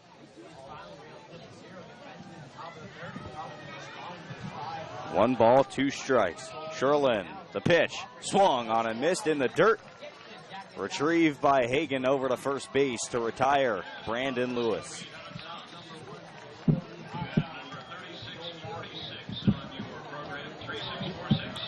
The next hitter is Jordan McFarland. McFarland, 0 for 1 today. He reached on a fielder's choice in the first, later scored, and then was aboard in the second inning on the walk.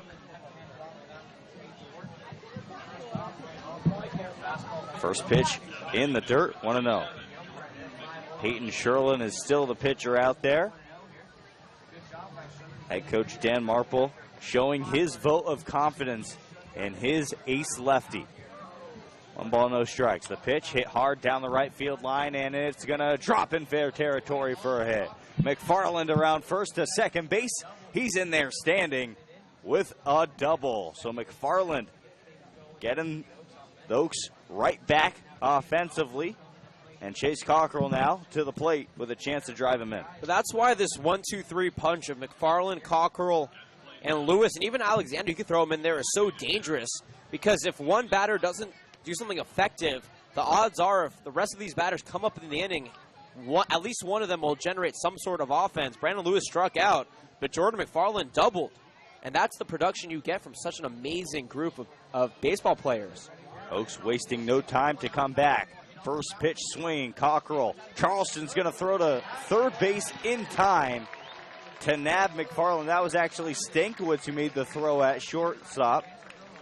And a base running error from Jordan McFarland, and he's nabbed at third base. Cockrell will reach first on the fielder's choice. Too much aggression right there. That was a good curveball. Cockrell just was on top of it, and McFarland, who should have stayed at second because a single would have brought him around thereafter, negates the runner in scoring position. It's up to Elijah Alexander. To left center field. Will it drop? It's going to drop for a hit. Cockrell's hustling around third. He's going to be waved home. Now Alexander to third base. The throw is way out of place, and Alexander's going to come home on an inside the park home run. Actually a triple with an error, but it doesn't matter. He swings, he hits one to deep left center field, and he comes all the way around to give the Oaks a 7-5 lead. Wow, what a play. What's going on in this ball game? This is the most incredible way to score on both sides of the ball, whether you're the Blues or the Oaks. Right there, a triple for Elijah Alexander, and then that ball out of Stankiewicz's hand. It almost looked like the 50-cent first pitch that he threw a couple years ago where it just went awry. I don't know where that ball was supposed to go, but it ended up nowhere near Blaine Jones at third, and Alexander took advantage. You know what? The Oaks will take it. It's 7-5, and how about that on the turn of a dime? And as I mentioned, that's the amazing thing of having such an amazing middle of the order if you're the Oaks. If one guy can't produce, the odds in the same inning when the other guys come up with producing is right there, and that's exactly what you just saw in Elijah Alexander. Well done from this Oaks offense. How about this? Elijah Alexander has two triples this year. Both have come in San Luis Obispo in 2 games. Unbelievable stuff. Elijah Alexander mirroring Jay Charleston's speed on the other side, which he showed off in the last inning. And there might be an Sherlin maybe hurt a little bit because he's throwing some practice pitches, which you never get to see unless you are shaken up. Yeah, I think I don't know what happened, but head coach Dan Marple is on the mound with him. He's taking some warm-up pitches. as Michael Spears awaits to step in. He looks okay. And it doesn't look like there's anybody warming up in the Blues bullpen. Yeah, he's going to stay in the game. By the way, only 4 of the 7 runs have been earned by Peyton Sherlin. That has to be frustrating. 4 runs, not great, but his defense hasn't necessarily been phenomenal. They have 3 errors and have resulted in 3 runs. Spears swings at the first pitch. First pitch, chops it foul, 0-1. We're in for a good old-fashioned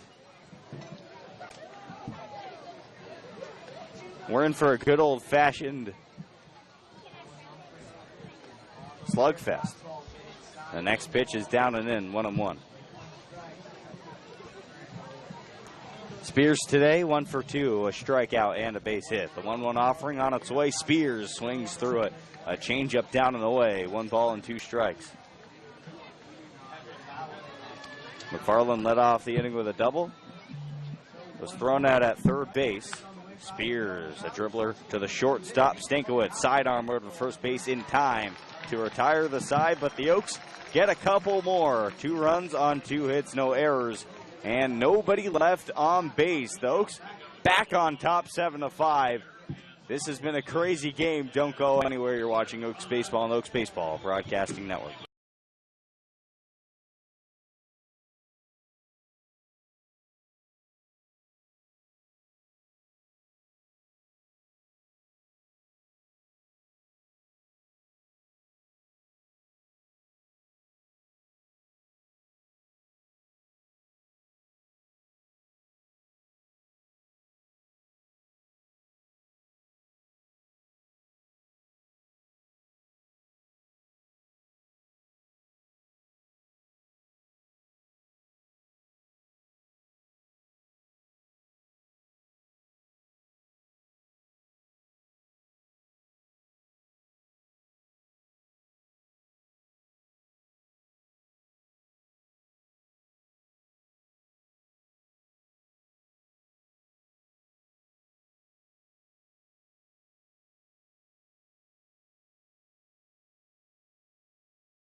So after the Oaks were clobbered for 5 in the bottom of the third, they come back with 2 of their own in the top of the fourth.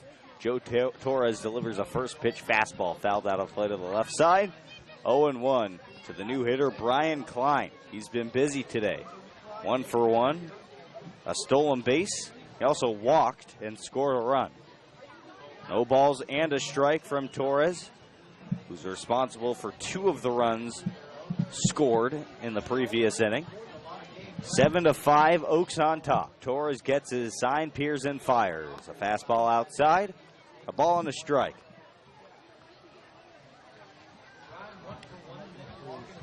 It's been one of the oddest games we've seen all season long. Both teams stranding runners everywhere. And we've seen some weird ones. We saw 10 combined errors on Tuesday. Next pitch firmly in the air. Alexander rotating over to left center and makes the play for the first out of the inning. That'll way to start the inning, as opposed to last inning's, I don't know what it was, car crash. You know, Elijah Alexander's mom commented that the football that he played attributes to his very fast speed. Not only that, watch him in center field. He runs routes like an amazing wide receiver to the ball. He knows where the ball is going to be, and he adjusts his way of running to that ball to the shortest possible distance, and he's so effective because of it. Just an amazing fielder to watch. Torres' new challenge is Slade Hagan. Hagan swings and fouls one back to the screen behind home plate, protecting the thousands on hand to watch this ball game. It's 0-1. I couldn't count how many people were in this ballpark. I don't think my knowledge of numbers goes that high. No balls, a strike. Hagan today 0 for 0, but he's walked twice and scored a run. Slider, a good one on the outside corner. 0-2.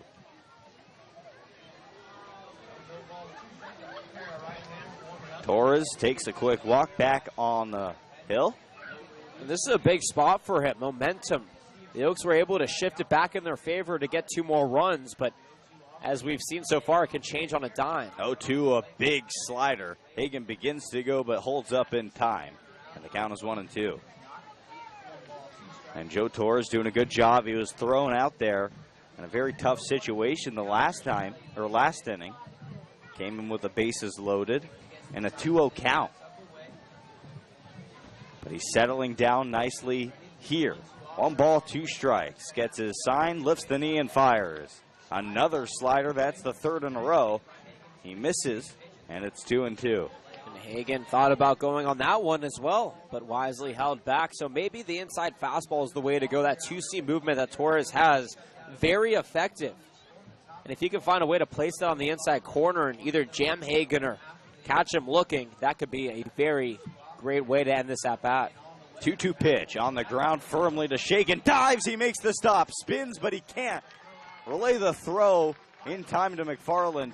In fact, he doesn't even throw it. He holds on to it wisely.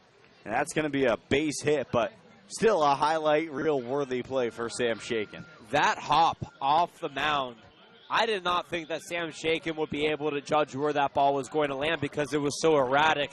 To be able to change where you are mid-hop, to dive and make the play, even if you don't complete it, that shows a lot of athleticism and a lot of skill. In part why Sam Shaken is one of the highest touted defenders in the CCL is for plays like that. Again, even if you don't complete it, the fact that you can even get to that ball is phenomenal.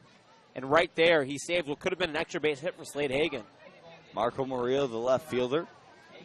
The new hitter representing the tying run in this ball game. A slider outside, 1-0.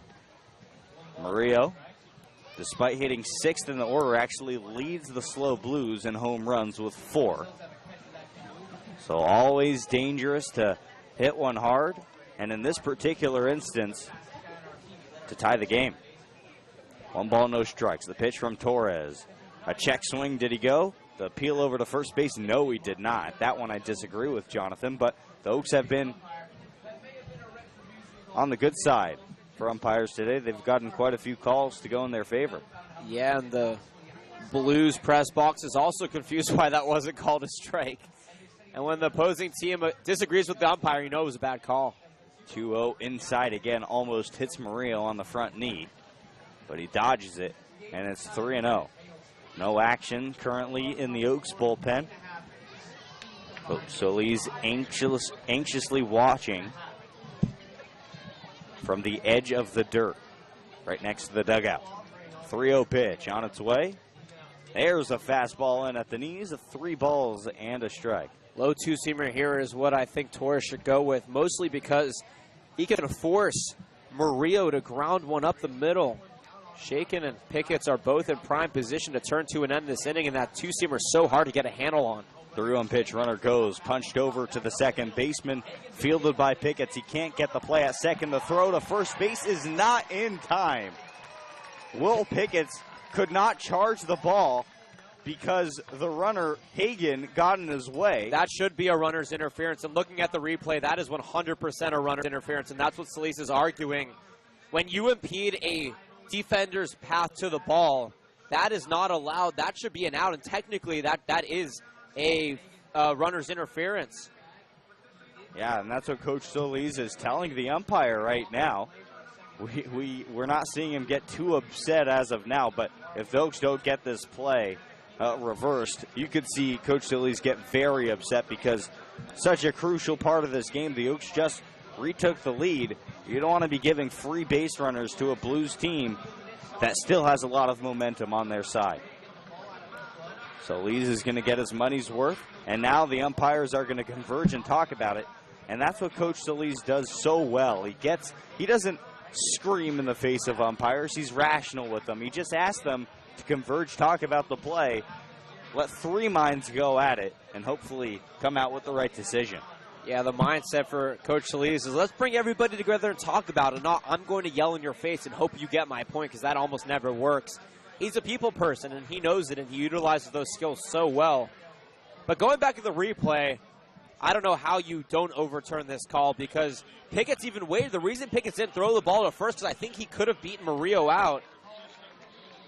As they're saying that Hagan is safe, I think that he waited because he wanted the call to come from the umpire, and it never did, and then he threw the ball to second or to first. But nonetheless, the Oaks catch a bad break right there, and I think a missed call by the umpiring crew. So both runners are safe, one out in the inning. Marco Murillo on first, Slade Hagan at second. Both of them hit singles, and both of them on the infield as well. Torres gets his sign. Checks the runner at second, and here's the pitch. Ground ball, a chopper high in the air. Torres fields only play to first base, and it gets away from McFarland. Coming in to score is Hagan, and the Oaks sloppy play cost them a run right there. 7-6 Oaks now, and the people in San Luis Obispo love it. They are going crazy. What is this baseball game, Jordan?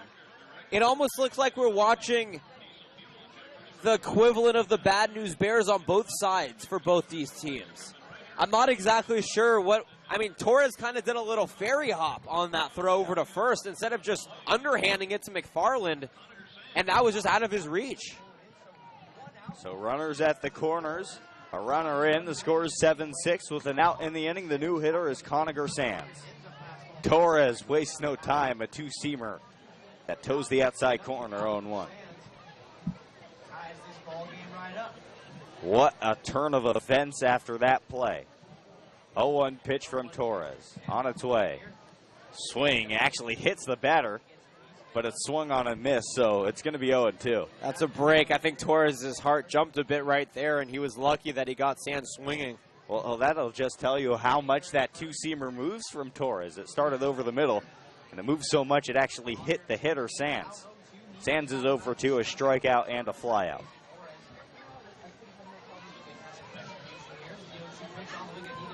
Oh, and 2 Torres throws to first base. Murillo on third, thought about coming in to score, but was wise to stay at third. Though with what players have been choosing to do today, it would have gone with the motif had he decided to go home. Still 0-2. Torres, the pitch, a slider fouled out of play to the right side, and we'll do it again. Oaks started the game 3 in the first, 2 in the second.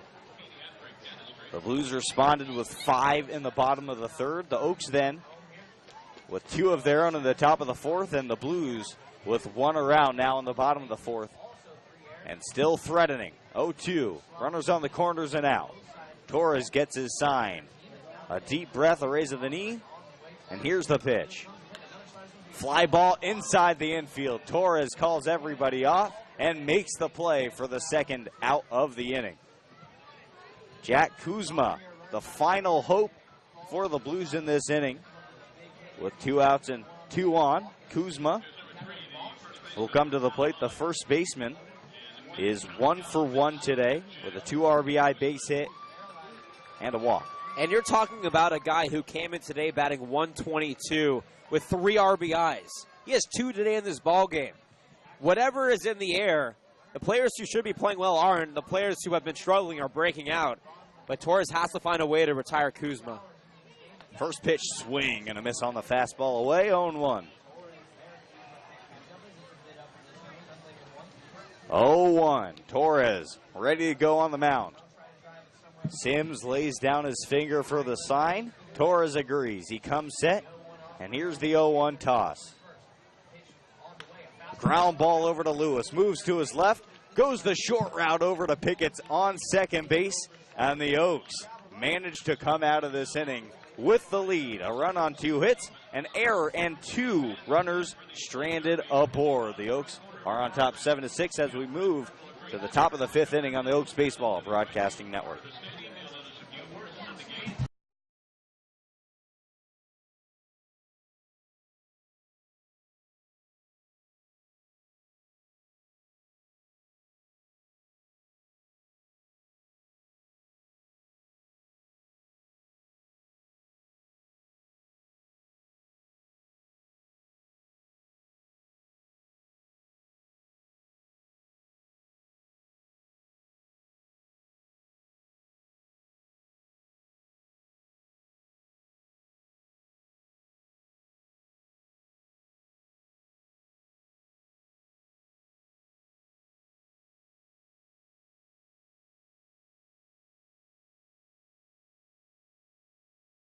John, new pitcher. Why are you stalking me on Instagram right now? I don't have that many posts. Clark who? Uter? Cool. It's pronounced Uter? Eater. Okay. Clark I thought I heard Uter for some reason. I don't know why. You heard that too? Yeah. SDSU. SDSU? Yeah. Okay, help me with this final 4 line. innings, 9 hits, 7 runs, 4 were earned, 2 walks, and 2 strikeouts. Okay, I would have gotten that eventually. Clark. We've Eater. seen him before. Have we? Yeah. If you click on his thing, it'll show up what games he's done, and you can actually go back to that game and see what Really? he did. Yeah. Oh, he's a beast. Yo, 1, 2, 3. 14 2/3. Wow, they have some pitchers on this team. Yeah, why do you think they've gotten so good? The team ERA is at a 3.27. Wow. Damn. So if I click on him. Yeah, if you click on him, and you can see all of his games. So he pitched against us. This is batting. You want to go down to pitching. Pitching basic. But Drewsom's about to come up.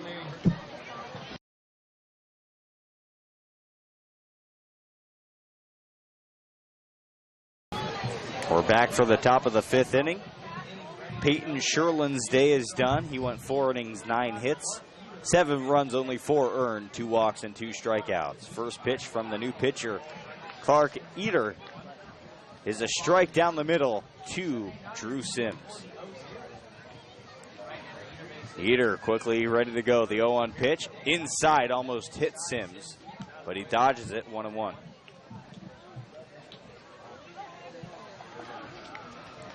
On the year, Clark Eater has a 1.23 ERA. He's been fantastic. The 1-1 pitch, a big off speeder that catches the outside corner. 1-2.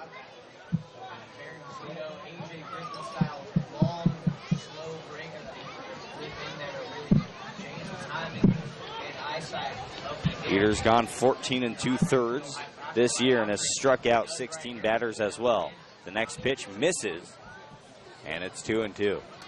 Big spot here for Sims. He's already 1 for 2, as you mentioned, Jordan.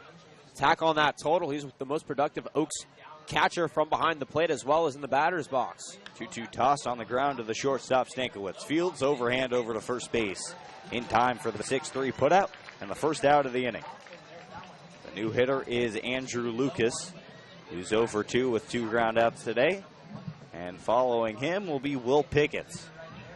Andrew Lucas, we've talked about on the broadcast.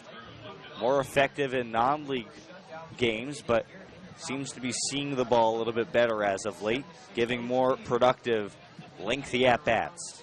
Eater on its way. The pitch in the dirt, 1-0. And Oaks, well, they have a challenge right now. A stiff test against Eater. He's one of the best relievers in the CCL. 1-0 pitch. Big swing and a miss, and the count is 1-1. And Lucas I guess I should say he had a very interesting sequence last time. He had a very long fly ball out of play last time he was here, and then hit a home run the next, as that one misses upstairs. Sorry, Jordan. The very next pitch he saw, he took that one out of the ballpark. So he's actually found success here in San Luis Obispo, but right now down in the count. 2 balls a strike, 1 out in the inning. Infield and outfield pretty straight away. The next pitch catches the corner, and the count is 2-2. Actually, the third baseman, Blaine Jones, was preparing for Lucas to bunt, but now with 2 strikes, he goes and retreats to his normal position. The 2-2 offering, curveball above Lucas's head, and the count is full. And Andrew Lucas has been drawing his fair share of full counts recently. Whereas a few weeks ago, he was swinging 0-1, 0-2, and then trying to work from there. Fouls one back over the press box, well out of play, behind home plate, and we'll do it again.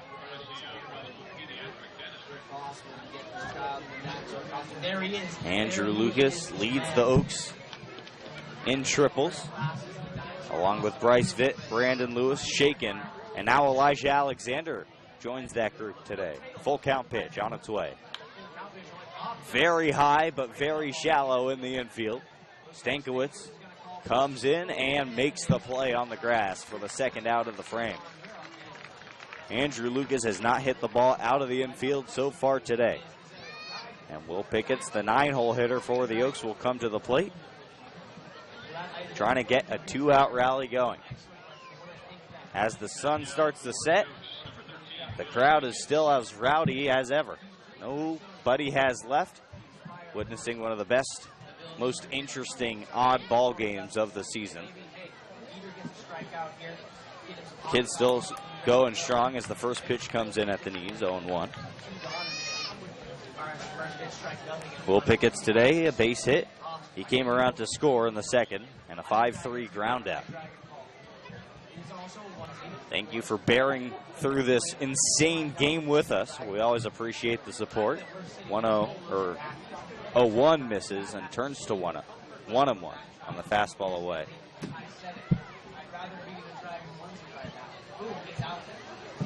Eater trying to get a 1-2-3 frame, the first of the game for the Blues. The pitch, high and away, 2-1.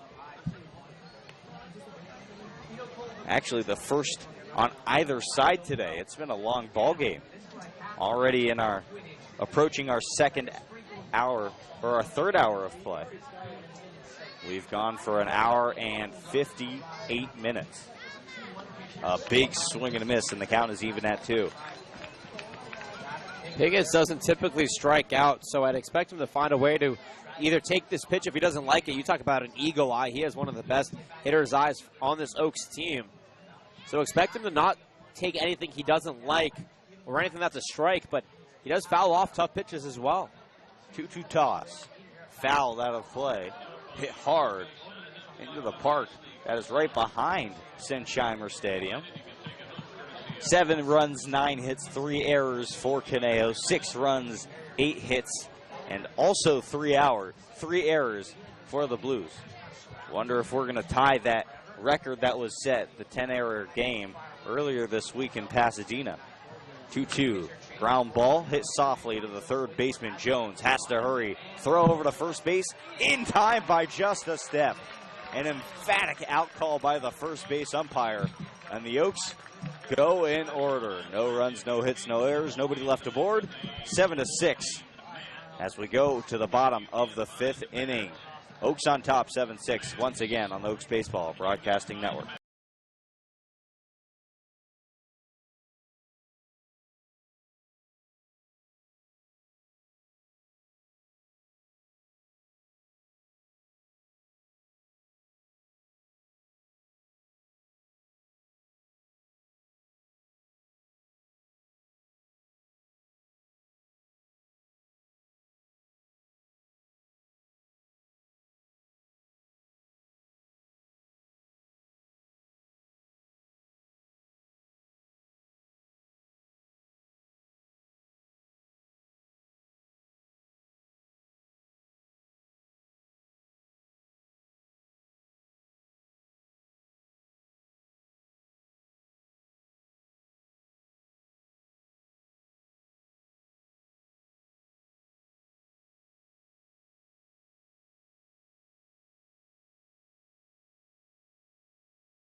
Joe Torres' first pitch, a ball low. It's 1-0 to the new hitter, which is Jay Charleston. Jay Charleston today 0 for 3, reached on an error and has struck out 2 times, but has still made his presence felt as he always does. Such a talented hitter. Swings through the 1-0 pitch, and the count is 1-1. San Luis Obispo has a very rich history in baseball with the Blues, with other teams. 1 ball, 1 strike. Torres peers in for his sign. Got to be careful that Charleston went deep against the Oaks last time they played here. Hits one very hard, home run distance, but foul. It's 1-2. Look at that train passing by. It feels like we're playing backyard baseball again back in the day. Love that game. The sun setting and the clouds turning orange and red and the shadows eliminated from the field. You talk about an incredible place to play. The mountain being silhouette out in right and left field. Absolutely stunning. 1 ball, 2 strikes. Torres from the chest. Deals and offers. Slider outside, and the count even at 2. Historian Bill Calloway. He's a historian for the San Luis Obispo Fire Department. Spoke about how there once was 2 volunteer fire departments who formed their own baseball teams and went to battle here in San Luis Obispo. 2-2, fouled off towards the dugout. Coach Solis fires it back into play. A small part of the rich history of baseball in San Luis Obispo. It was actually a team composed of many major leaguers that came and played here in San Luis Obispo, including the Dodgers' great Duke Snider. 2-2 pitch in the air.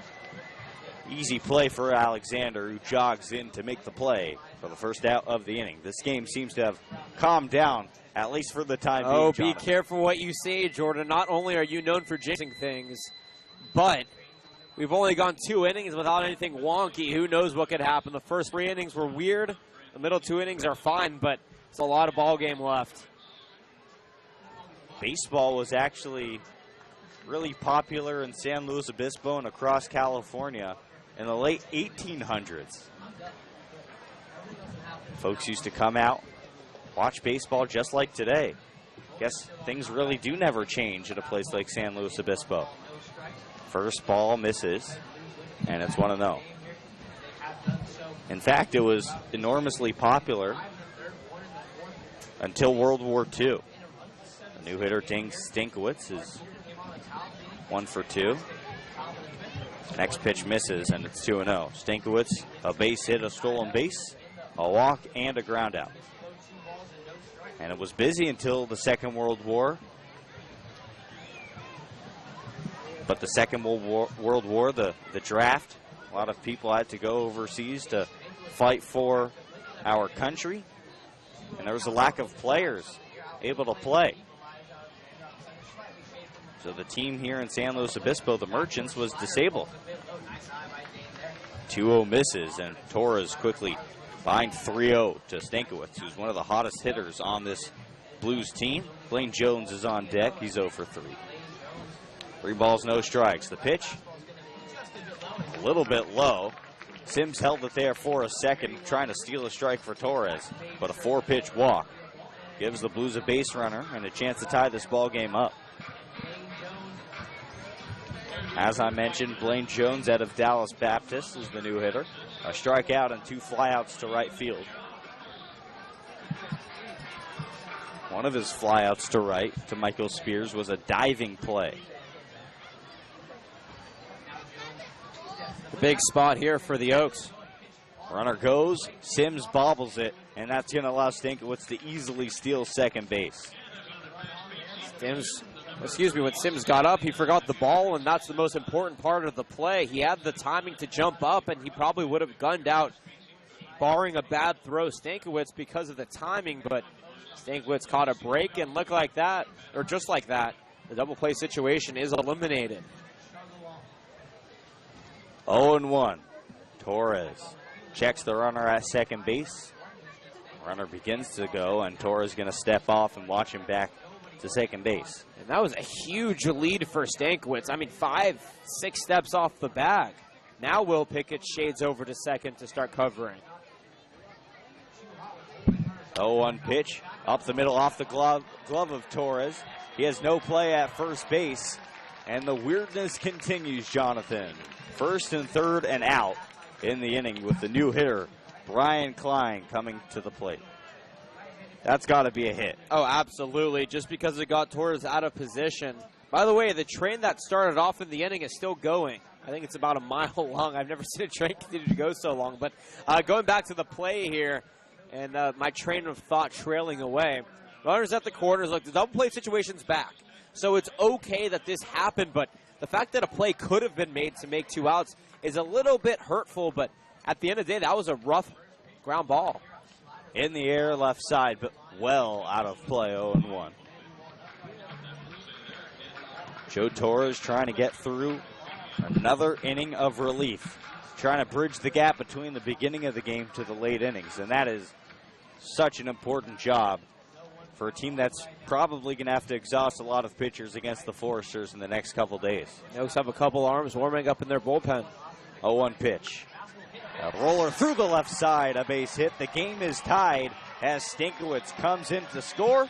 7-7 ball game with an out in the inning and runners on first and second. The new hitter is Slade Hagan. He'll try and take the lead for the Blues. 6 hits have been given up by Torres, 10 through the first 5 innings, or I guess 4 1/3 innings for the Blues. They've really found a way to ramp up the offense after having a bad first and second inning. And right here, they're looking for their first lead of the game. The crowd very happy. The momentum shifted to the Blues, and Torres has to find a way to work himself out of this jam. 7-7 ball game. Torres checks the runner at second. First pitch, a swing and a miss. 0-1. Hagan today 1 for 1, but he's walked 2 times and scored 2 runs as well. Torres known for inducing ground balls. How big would a ground ball be here? Well, I'll answer that question. It'd be enormous. 0-1 the pitch. Slider outside corner, called a strike. Sims does his job framing that pitch, and it's 0-2. Talk about how a catcher doesn't really have influence on most plays in a ball game. Well, I disagree with people who say that because that is a saying. Drew Sims has found a way to manipulate this ball game and save balls for his pitcher. Torres up 0-2, launches the pitch, swung on and missed, a slider in the dirt. And now the Oaks 1 out away from getting out of this inning. Here's the difference in the ball game. The Oaks have struck out 6 Blues batters combined with Holcomb and Torres. The Oaks have only struck out 2 times themselves, and they only walked twice. The difference is the 8 big walks drawn by the SLO Blues, as Solis is going to come out and talk to his pitcher. Those walks are free bases and have later allowed runs to come around in the inning and have allowed the Blues to garner momentum and take it away from the Oaks. The Oaks were up 5-0. They had almost all the momentum, and slowly but surely the Blues chipped away. And look at that, it's a tie ball game, and it feels like the Blues have all the momentum right now. Coach Solis having another conversation on the mound. He's going to leave Torres in there. Joe fights for himself, defends his right to stay in the ball game, and he will. There is heavy action in the Oaks bullpen, though. Nick Ringcover is up, the lefty. Marco Murillo is the new hitter. Dangerous. Very dangerous hitter, and a lot of power off of Murillo's bat. He could break this game wide open. He's really struggled, though, on fastballs today, and we'll see here. Maybe Torres goes 3 straight high fastballs like Holcomb did in the first inning to find a way to retire Murillo. Outfield straight away. The pitch, a slider on the outside corner, 0-1. Michael Spears in right field is actually playing a little bit shallow. In case Jones tries to score on a base hit, Spears will have the chance to throw him out at the plate. Lucas, however, is playing very deep. The 0-1 pitch, slider, ground ball, Lewis fields short way to second base. Pickett slips but makes the play to retire the side. The Blues, however, get a run to tie the game on 2 hits, no errors, and 2 runners left aboard. 7-7 ball game. We head to the 6th inning on the Oaks Baseball Broadcasting Network.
Back in for the top of the 6th inning. Clark Eater on for a 2nd inning. First pitch to Shaken. A strike outside corner, 0-1. Sam Shaken today, 0 for 2. Reached on an error, came around to score. 5-3 ground out and a walk. Eater so good so far this season. Drops the hammer but stays high. And it's 1-1. Sam Shaken getting the nod in a leadoff spot today. We've seen Michael Spears up there quite a bit, but Coach Solis deciding to add some length to the lineup, putting him at 6. The 1-1 pitch misses low. It's 2-1. 7 runs, 10 hits, 3 errors for the Blues. 7, 9, and 3 for the Oaks in the same categories. Raise of the knee, the pitch. Fouled back to the screen, 2 balls and 2 strikes. Reiteration of the Blues field. Marco Murillo in left, Jay Charleston in center, Noah Taylor out in right field. Blaine Jones, Dane Stankiewicz, the left side of the infield. Brian Klein, Jack Kuzma, right side. Slade Hagan doing the catching behind the plate. Clark Eater gets assigned the 2-2 pitch. Hit hard, left field. Playable indeed, and coming in to make the play is Marco Murillo for the first out of the inning. The Oaks need to find a way, sorry Jordan, to manufacture base runners now, get deep in counts, because you want the Blues to really have to work for every at-bat. Eater is their best relief pitcher with a sub-2 ERA. He has yet to give up a run, and he's yet to give up a hit. He's retired 4 straight. Now what do? You fight him. You go deep in counts. You show you're not scared of him. Don't let him control your at-bat, and Brandon Lewis right now stepping in. He's the guy to do that. Brandon Lewis today, productive as always, 2 for 3. First pitch to Lewis, gets away from Eater and goes all the way to the backstop, 1-0. McFarland on deck, followed by Chase Cockrell. And Coach Solis and the Oaks would love to see all 3 come to the plate right now. A big moment in this ball game. All of a sudden, 7-7. Next pitch, low to Lewis, and it's 2-0. Quite a battle we have here between Eater and Lewis. One of the best relievers in the CCL, and perhaps the best hitter in the California Collegiate League. 2-0 to Lewis. Here's the pitch. High.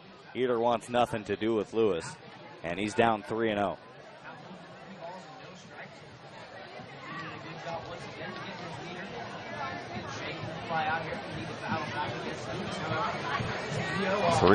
Lewis swings.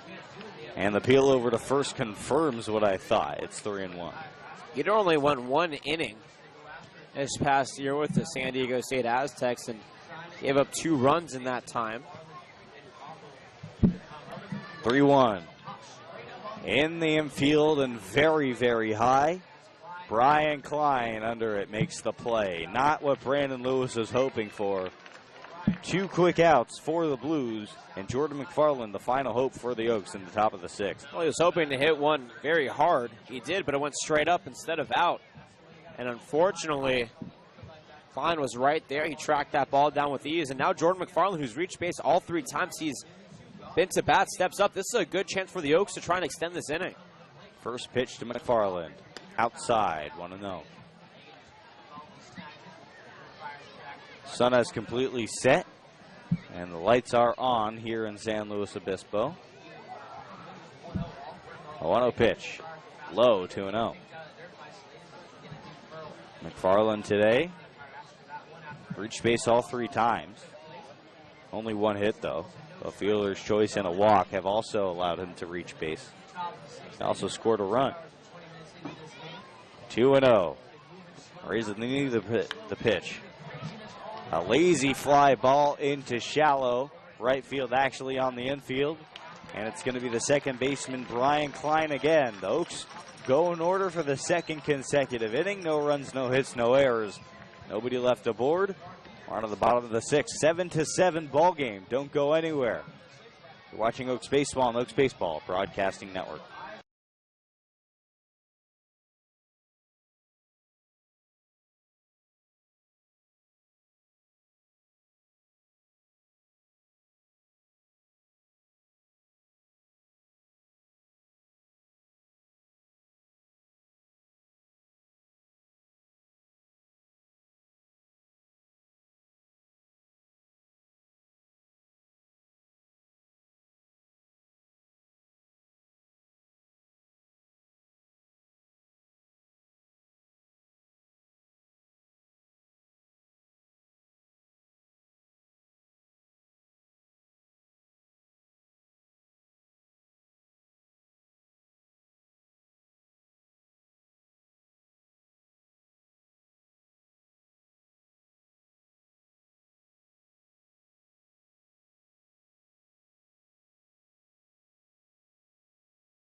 Nick Ringcover replaces Joe Torres here on the bottom of the 6th inning. Torres went 3 innings, 6 hits, 3 runs, a walk, and 2 strikeouts. Nick Ringcover has been very good this season, and he's been especially good against these SLO Blues. We'll get into that in a minute. Ring cover sets the first pitch. Curveball down and away. 1-0. New hitter is Marco Murillo. Actually, Noah Taylor is the new hitter. Taylor today, 2 hits. He's reached all 3 times, though. Next pitch misses, 2-0. Ring cover on the year. A 1.56 ERA and 17 in the third. He's also struck out 19 batters, but he falls behind 3-0 to Taylor and in danger of walking hitter to start his day off. He has 7 walks this year. Last time Ring came out and pitched here in San Luis Obispo, he went 3 2/3 scoreless innings. 3-0 on the outside corner, and it turns to 3-1. And in addition to those 3 2/3 scoreless out of the pen, he struck out 6 hitters, and he closed out the ball game.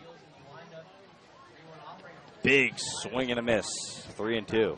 There's a couple game updates for you. Healdsburg, who's currently a half a game back from the Oaks technically, but they're up in the standings because of their win percentage. They won earlier today, 11-0 against the SoCal Catch, and they're currently up against the Catch 8-0 in the second game of the doubleheader. We'll give you the OC score here in just a moment. Ring cover back on the rubber with a 3-2 pitch. Slider on the outside corner called. Strike 3. 1 up, 1 away. Taylor goes down for the first time today. And the new hitter, Conager Sands, who's 0 for 3, is Ring cover's next challenge. The Riptide are in the 8th inning right now with the Saints. The Saints are up 12-6. Here's what happens. If the Oaks win tonight and the Orange County Riptide lose and the Healdsburg Prune Packers win, the Packers are in 2nd, the Oaks are in 3rd, and the Riptide are in 4th place. First pitch to Sands. First pitch hunting. A high fly ball to shallow left field, shaken under it. And he grabs it underneath the lights for the second out of the inning. Now if the Oaks lose and the Riptide lose, then the Healdsburg Prune Packers are in 2nd, the Riptide are in 3rd, and the Oaks are still in 4th, but only a half a game up over these Blues. That's how close everything is right now. One result can change the landscape of this playoff, and the Oaks are hoping that they're on the right side of those results. Ring cover delivers a slider low, 1-0 to Jack Kuzma. Kuzma is 1 for 2 with a base hit, 2 RBIs, and a walk. And you can feel the tension brewing in this stadium, Jonathan, really coming down to the wire, as it always does in the CCL. The 1-0 pitch, a fastball low, and it's 2-0. And by the way, I just got an update. The Riptide just scored 3 more runs. It's now 12-9 in the last minute since we just found out the previous update, so that game getting ever closer. Wow. Crazy stuff going on in the CCL today. Ring cover, the pitch. 2-0 fouled high, but out of play. McFarland over to have a look, and it's actually going to come back into play. McFarland makes the play for the 3rd and final out of the inning. He pitches the ball back into the Blues dugout, almost mockingly. And a 1-2-3 inning is over. No runs, no hits, no errors, nobody left aboard. 7-7 to the top of the 7th we go. Don't go anywhere. A lot to get to here on the Oaks Baseball Broadcasting Network.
Chase Cockrell leads the top of the 7th.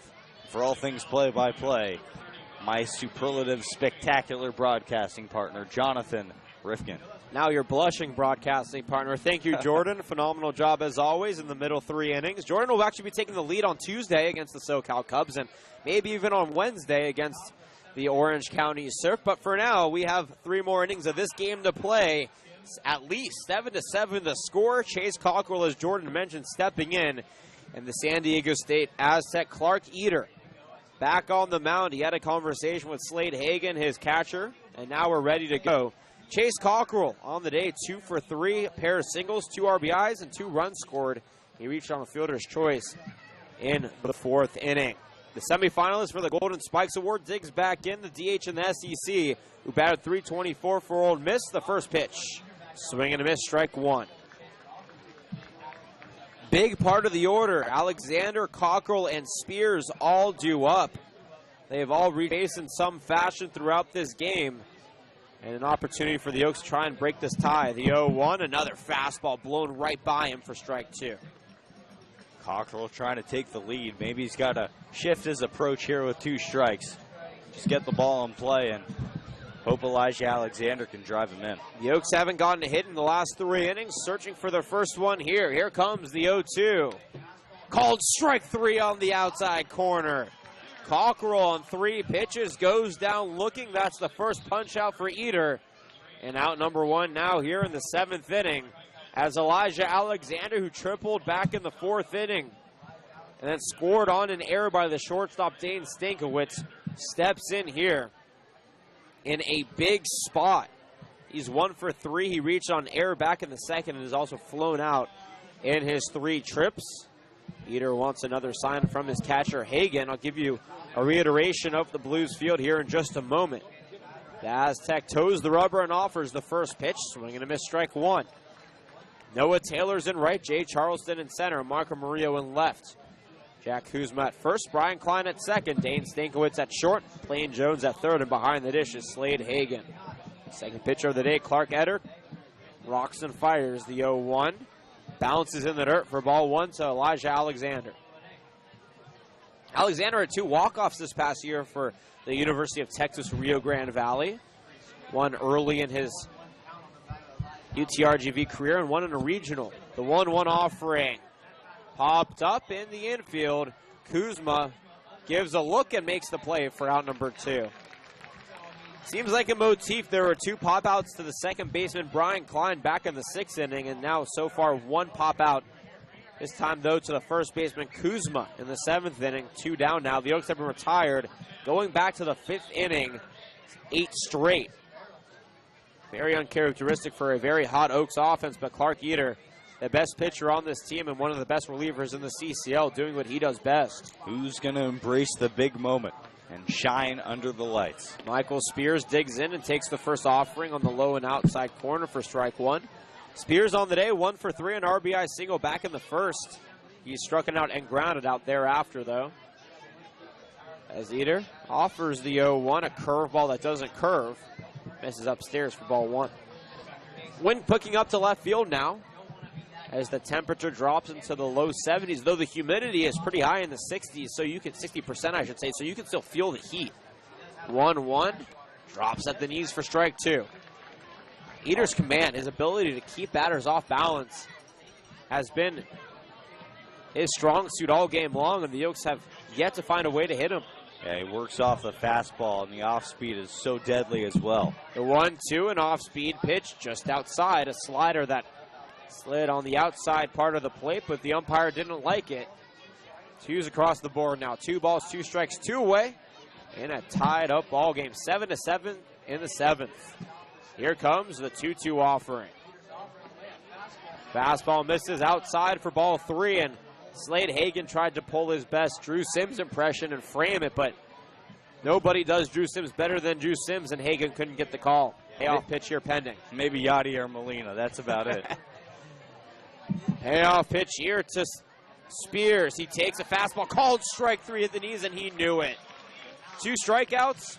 In between those, a pop out to first, and we're through the top of the 7th inning. For the 3rd straight inning, the Oaks go down 1, 2, 3, 7-7 remains the score. It's time to get up and stretch at this break. Do something enjoyable because the last few innings are going to be a wild ride, and we have it for you live right here on the Oaks Baseball Broadcasting Network. Bottom of the 7th after this.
Hope you enjoyed the stretch. We certainly did. Back here in the bottom of the 7th inning in a very tight ball game. It's knotted up at 7-7. Nick Ringcover has to face a very dangerous top of the order for the SLO Blues. Jay Charleston, Dane Stankiewicz, and Blaine Jones, the 3-2 up. Charleston from Tennessee, 0 for 4 today with 2 strikeouts and a flyout, but he reached base in the 3rd by way of an error by the second baseman, Will Pickett. Nick Ringcover retired the Blues 1-2-3 in the last inning, deals the first pitch at the knees for a strike. His improvement from day 1 of the season to today has been incredible. He is one of the most effective arms out of the bullpen for this team. And the last time that he pitched here, he was impeccable, looking to repeat that performance tonight. Has a strikeout under his belt already, the 0-1 upstairs for ball 1.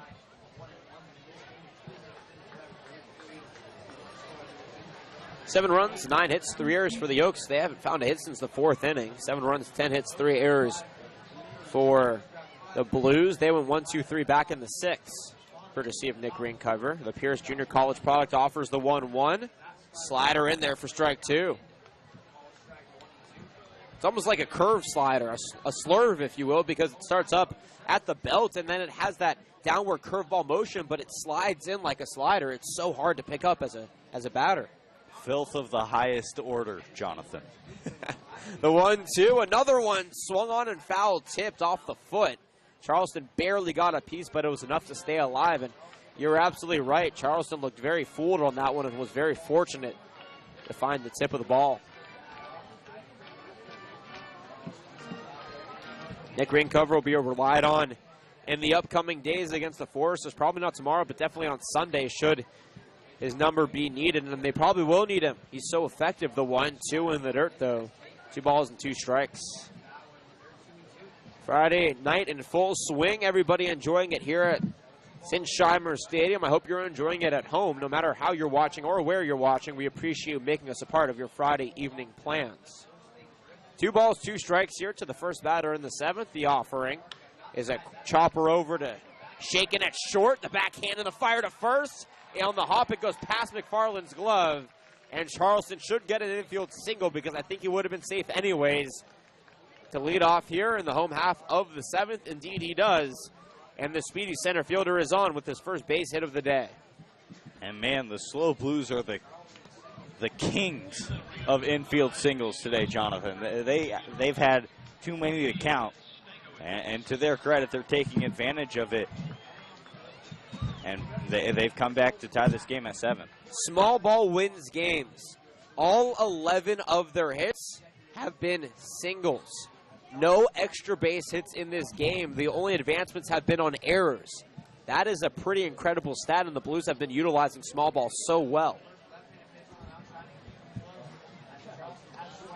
Dane Stankiewicz steps in, a pitch in the dirt, gets away from Sims, and Charleston is going to leg it out to third. The throw gets away from Lewis and goes behind him. Charleston's going to go home. Lewis corrals it, throws it home, and it's not in time, and the Blues take the lead. Oh me, oh my, it's 8-7 on an embarrassing play by the Oaks infield. And Jay Charleston, who swiped 25 bags, goes from first home, and the Blues lead. So an advancement on a wild pitch, then an advancement on an error. Actually, 2 bases on an error. No, 2 bases on the wild pitch, 1 on the error. Either way, 8-7 Blues on a spectacular play from Charleston. That is a rough one. By the way, it's 1 ball and 1 strike. The Stankiewicz, he takes one outside for ball 2. Jay Charleston showing you why he was one of the top prospects in the CCL with his heads-up base running. 2-1. Up and out for ball 3, and ring cover now looks a little bit shaken. He's not coming set like he normally does. He's just going right into the windup, and he has lost his control because of it. Well, how could you not be shaken after that play? 4 errors. Sorry, go ahead, Jordan. He didn't give up a hit outside of the infield, and yet he gives up a run. He walks Stankiewicz right there on an outside fastball. The first walk, ring cover's given up on the ball game, and Stankiewicz is at first base. He's 1 for 2 today with 3 walks, a single, and a ground out. Talk about a productive day out at the second hole. 3 errors for the Blues, 4 for the Oaks.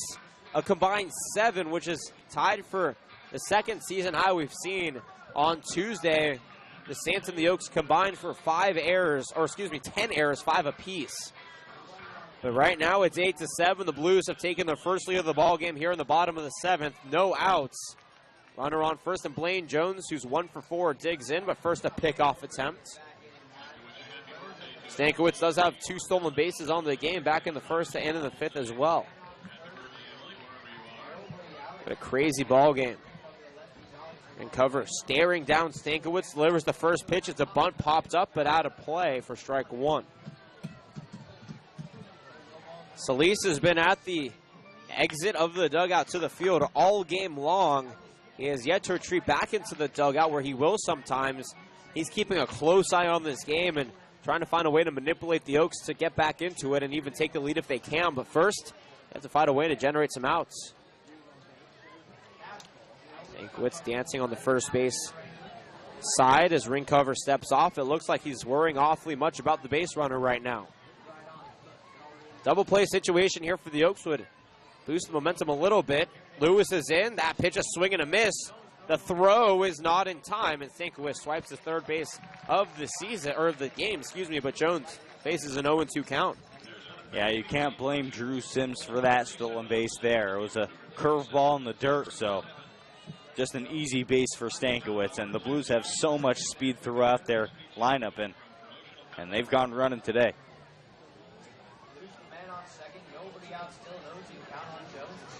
One around, nobody out, another runner in scoring position. Stankiewicz taking a very long lead. The Oaks have been very bad at holding runners all season long, and the Blues know it. Look at that jump. The 0-2, swing and a miss, strike 3. Stankiewicz probably could have taken third base with he was halfway down the line in the lead, but he goes back to second and ring cover. Tallies the first out here in the 7th inning and his second strikeout on 3 pitches to Blaine Jones. Couple more for ring cover.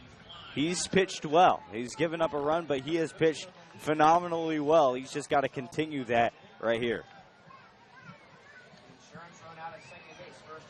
First pitch to Brian Klein, misses outside for ball 1. He's walked twice as well. He has a single and an RBI.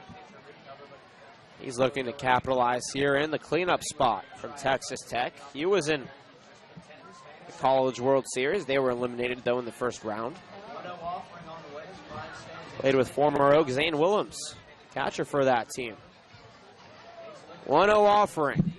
Swing and a foul tip back into the glove of Sims to even the count, 1 ball and 1 strike. The Oaks hoping to come away with a win because the long weekend gets much harder with the Foresters at home tomorrow and Sunday. And they have to finish off their CCL play next Friday, hosting the Healdsburg Prune Packers. Every game really tough. The 1-1 drops in the dirt. Sims blocks it. 2 balls and a strike now. Almost into our third hour of play. We're 2 hours and 43 minutes in to be exact. Give you a couple of score updates from around the league here in just a moment.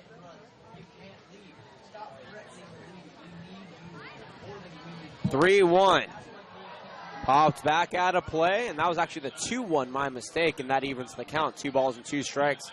The Blues, or excuse me, the Riptide are down 12-9 going into the bottom of the 9th inning.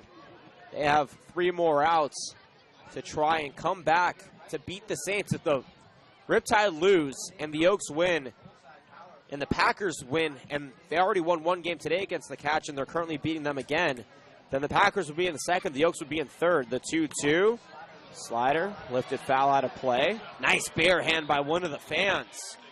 Give him a glove and put him in the field, and he gives the ball to one of the kids out in the stands. Very generous. Yeah, that's the good word for it. Generous, yeah.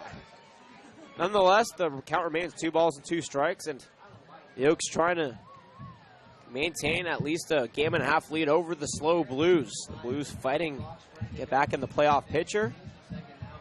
Stankiewicz has been really causing issues on the base paths. Ringcover has been looking over at him vehemently before every pitch. He toes the rubber and checks Stankiewicz. Shakin is holding him, though. Kicks and fires the 2-2. Slider gets away from Sims. And Stankiewicz over to third base on the wild pitch. Mental mistakes here. The Oaks have allowed the Blues to put their insurance run 90 feet away from scoring.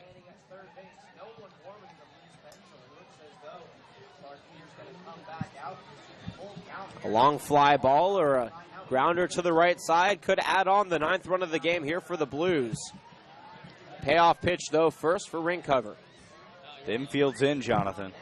Yeah, they want to avoid a squeeze if they can. The payoff pitch catches the outside corner on the backdoor slider for strike 3. The 3rd on the game for Ringcover, and that was a very big out, number 2. Clutch pitch from Nick Ringcover, not letting the emotions of this game take the best of him. Very composed out on the mound. He's retired Blaine Jones and Brian Klein consecutively by way of the strikeout. J.A. Charleston singled and came around to score. Stankiewicz walked, and he's at third base. Jones struck out and Klein struck out. Now it's Slade Hagen's turn. He's 1 for 2 as he fouls one off into the stands for strike 1. He walked in the first, walked in the third, and came around the score. He singled in the 4th and struck out in the 5th. The Oaks have combined for 9 strikeouts. Only 3 on the side for the Blues. The 0-1 high down the right field line. Leaves play, but in foul territory for strike 2. The difference, though, has been the walks. 8 walks drawn by the Blues, only 2 for the Oaks, and 6 have resulted in runs thereafter. That has allowed the SLO Blues to not only get back into this game after trailing 5-0 early, but to take the lead. Wild pitches and errors have been the Achilles heel for the Oaks as well. 0-2, though. Ringcover trying to retire Hagen and get out of this very long inning. The offering misses outside for ball 1. And that fastball sets up a curveball, or the slurve as we like to call it right here. That pitch has been so effective at the back knee of right-handed hitters. Hagen calls Gonzaga University in Spokane, Washington his home. The 1-2 swung and missed. Strike 3 on the slider, or that slurve, as you said. He must be an oracle, Jordan. And just like that, the 7th inning is finally over. 3 consecutive strikeouts to end the 7th inning. Gives ring cover 4 on the game, but 1 run comes around on the hit, 1 error, and 1 left on base. The Blues took an 8-7 lead here. The Oaks will try to make amends and make it a ball game once again. The 7, 8, 9 hitters due up after this on the Oaks Baseball Broadcasting Network.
The UVU catcher, Drew Sims, leads things off here for the Oaks half of the 8th inning. Welcome back, everybody. 8-7, the Blues took the lead in the bottom of the 7th inning. The Oaks now have to play from behind, but they are a very good fourth quarter team, as we like to call them. And here in the final 2 innings, they'll try to find a way to find the lead once again. Sims facing Clark Eater back on the mound for his 3rd inning of work. The first pitch misses low for ball 1. Sims is 1 for 3 today with an RBI single in the first, a fly out to center in the second, and a ground out to short in the 5th. And Drew Sims is no stranger to the big moment, Jonathan. We've seen him have big hits in big spots. He had a clutch go-ahead home run a couple weeks ago against the Riptide, as well as a few singles against the Foresters. Takes a fastball upstairs for ball 2. I assume that if he gets walked, the Oaks will put in a pinch runner if he gets on base, because they still have 2 great catchers in Zach Kamiko and Bryce Vitt, and some speed out of the dugout if they need. The 2-0 fouled back for strike 1. Andrew Lucas waiting on deck. Will Pickett's in the hole, barring any changes. The Oaks still have a repertoire of phenomenal batters out of the dugout if they need, as well as some speedy runners. Tanner Wright being the most notable of those speedy runners. Out of the bats, Bart West. Also, Michael Tillman could get after it on the base paths, too. Absolutely. The 2-1 offering. Upstairs, ball 3, and Sims thought about going. Wisely took it. And this is the key now. The Oaks, when they struggle, especially to draw walks, only 2 on this game, they learn to settle in by going deep in counts. They don't swing at bad pitches, and right here, Sims is doing this. The 3-1. Misses outside. No, it's called a late strike on the fastball in the outside corner. Sims is really not happy, and I've never seen him argue a call before. And now he faces a full count. That ball looked like it missed, but the umpire has a much closer view than we do. The payoff pitch here from Eater. That one called strike 3 on the outside corner. Jonathan, that's a foot outside. That is a foot outside. Wow. I'm speechless. That is a bad 2 calls. Drew Sims should be at first base right now. I do my best to hold back emotion, but those were bad calls. That's a foot outside. That was in the left-handed batter's box. Got to give credit to Hagen behind the plate. Fantastic frame, but can't make that bad a call in this big a moment. Andrew Lucas, 0 for 3 today with a strikeout. With 1 out, steps in the first pitch. Swung on a miss for strike 1. The Blues were catalyst to some rough calls last night. The Oaks on the opposite end of that today. They've been called out after beating out balls to first base, and they've been called out on bad calls on the outside corner. The 0-1. Another fastball hacked at and missed for strike two, and Lucas quickly finds himself behind in the count. And Andrew Lucas has to shorten up here. He has to know he can't get all of it back with one swing. Or at least that can't be his approach. Eder offers the 0-2. That one upstairs for ball one. Drew Sims was ahead in the count 3-1 in the last at-bat and took two fastballs outside.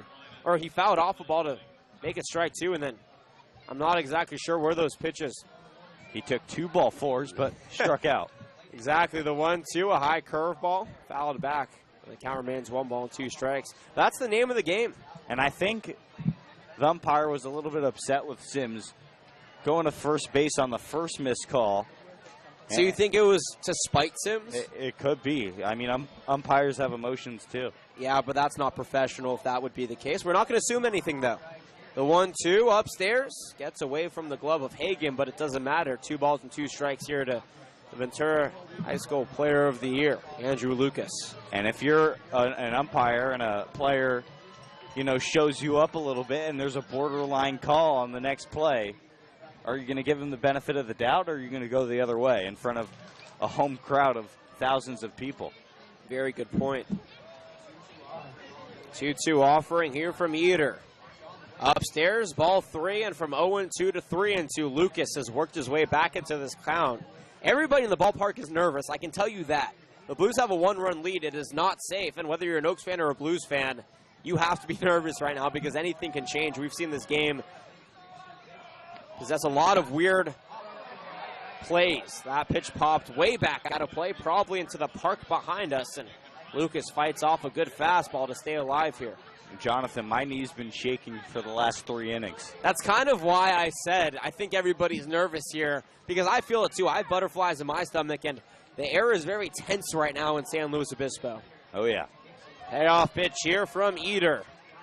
Lewis fouls off of an inside fastball, and once again, he's finding a way to go deep in this count. You know what? This is good, because now he works himself into a situation where he's not backing down, and Eder might make a mistake and walk him, and that's what Lucas wants. Either make a mistake and throw him a good pitch, or make a mistake and walk him. Yeah, and Andrew Lucas can run, so if he walks, look out for this steal.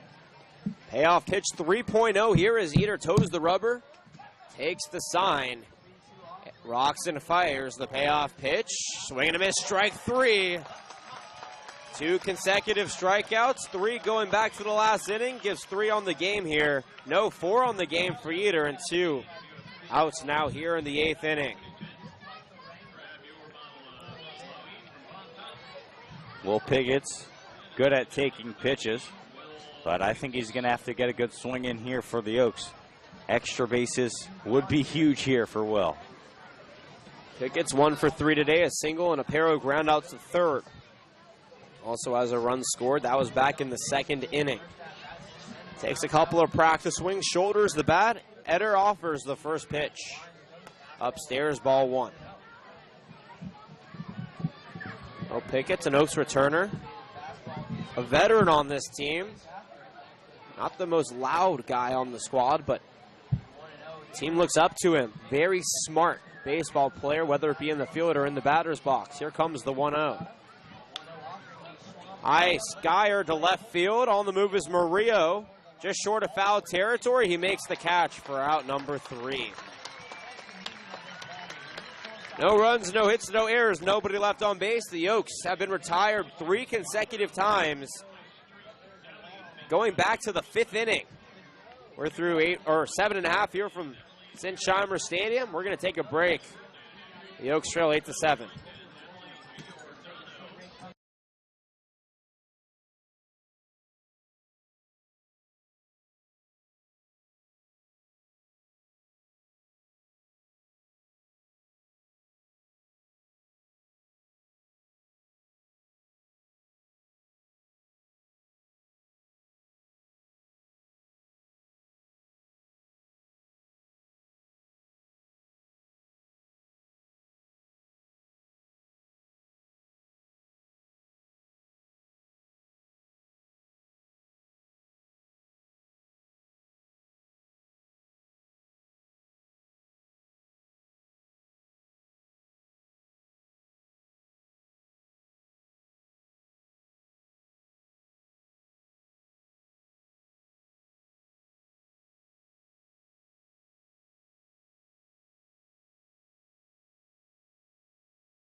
2 runs.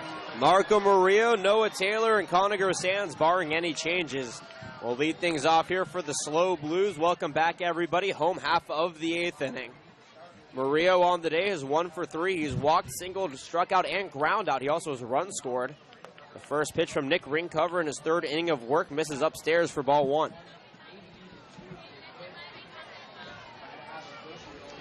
The Oaks are a catalyst of a few, well, we thought were missed calls. Up in the press box, the Blues press box interns also thought they were missed calls. And that changed the momentum, but a 2-hopper over to first, a glove flip over to the pitcher covering in Nick Ringcover, and a 3-1 putout gives out number 1 here in the bottom of the 8th inning to the Oaks. The Oaks need to get back into the dugout as soon as possible. You don't want any drama here. Don't want to mess around, give them an insurance run. Keep this game at 8-7, and then you have Brandon Lewis coming up in the bottom half, and that's always a great chance. The Oaks have been retired 13 straight on the offensive side. That's a season high. Noah Taylor stepping in now. First pitch, high to right field. Will it drop? It goes over the head of McFarland. And that is a bloop single down the right field line for Noah Taylor. And that is his 3rd hit of the day. He's reached base 4 times. He's 3 for 4. He reached on air and is struck out as well today.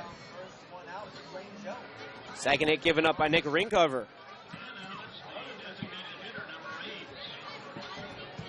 That'll bring up Conager Sands. He's 0 for 4. The only starter in the Blues lineup to have yet to find a way to reach base. And he will try to change that here. The Oaks in double play depth, though the Blues have been running all over the Oaks today and eliminating those double play situations. Taylor, not the fastest guy. We'll see how the Oaks play him. Ringcover offers the first pitch, a slurve low and away for ball 1. 8-7. The Oaks were up 5-0. Going into the 3rd inning, the Blues scored 5 runs to tie. The Oaks took a 7-5 lead in the top of the 4th. The Blues ate it 7-6 and then 7-7 in the 5th. Took the lead in the 7th. Pickoff attempt goes past McFarland and into the corner. Rounding second, legging it out to 3rd is Noah Taylor. And another error for the Oaks, their 5th of the game, allows the Blues runner 90 feet away from scoring in Noah Taylor. That is a miscue by Nick Ringcover. He gets tallied for the error right there. And Coach Solis has got to be livid out of the dugout. I mean, that's a simple throw over to first base that turns into a prime scoring opportunity for the SLO Blues. Conager Sands still faces a 1-0 count. The DH in today's game, who also catches. We'll dig back in here, and a prime opportunity to add an insurance run here for the Blues. The Oaks would only have 3 more outs to try and make up the difference, whatever that difference is here following the end of the 8th inning. 1-0 offering, Ringcover deals. Upstairs for ball 2. The Oaks currently have no action in their bullpen. They were hoping to keep Ringcover in here as the final pitcher of the day, but who knows with how this game has gone. 2-0. Fouled back out of play. 2 balls and a strike now. And Ringcover's got to look for his strikeout stuff here. Do whatever he can to strand that runner on 3rd base. That outside corner has been the call of the evening. Ringcover needs to find a way to utilize that because Sands may think it's a ball, but just like Drew Sims on the Oaks side, the umpire will probably call it a strike. Here comes the 2-1. Backdoor slider catches the lower outside part of the plate and evens the count. And that was part of the strikeout sequence you were talking about, Jordan. Wicked pitch. Very nice. High fastball or look for another curveball here from Ringcover. He's been very good with 2 strikes on the board. Offers. Slider swung, a miss, strike 3. His 5th strikeout on the game. And out number 2 now on the board. A big out number 2. He's trying to limit the damage to just a base runner at 3rd base and no runs crossing the plate. What a pitch from Ringcover. Not affected by any of the outside energies or things going on here in the stadium or on the field. Just an even-keeled guy who goes about his business. Jack Kuzma who's 1 for 3 today with a walk, a 2 RBI single to run scored, takes another slider at the knees for strike one. He's also grounded out and popped out in the 4th and 6th innings, respectively. 8 runs, 12 hits, 3 errors for the SLO Blues. 7 runs, 9 hits, 5 errors for the Oaks. 5 big errors have resulted in the lead for the Blues. The 0-1. Another breaking pitch. This one misses low, though, to even the count. Reiteration of the Oaks field. Michael Spears in right, Elijah Alexander in center. Andrew Lucas in left. Jordan McFarland at first. Will Pickett's at second. Sam Shaken at short. Brandon Lewis at third. And Drew Sims behind the dish. Ringcover is the Oaks' 3rd pitcher of the game. 1-1. Sliced in the left field, and that one dropped for an RBI single. 9-7. Blues add an insurance run with 2 outs here in the 8th inning. That's the first earned run of the game for Nick Ringcover. And that's rough, because 1 run in 1 inning is very doable for the Oaks, but 2 runs, that's an insurance run. And at the top of the order, who's been struggling for the Oaks today coming up, they need to find a way to generate some offense, and the inning isn't over yet. No, not nearly over, especially with Jay Charleston coming to the plate. And that's the guy you need to get out, the number 9 hitter in the lineup, who only had 3 RBIs coming into today. He has 3 in this game. He's matched the season total. He was batting 122 before this. Jay Charleston at the top of the order takes a strike at the knees. Charleston is 1 for 3 today, 2 strikeouts. No, check that, 1 for 5 today. 2 strikeouts, a single, a run scored, a fly out, and reached on an error.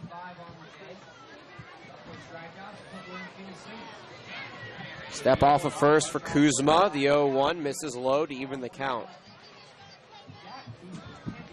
9 runs and 13 hits here for the Blues. 7 runs, 9 hits for the Oaks, and a back-and-forth ball game. But at the end of the day, the team at the end with the momentum tends to be the team that wins. And right now, the Blues controlling the pace.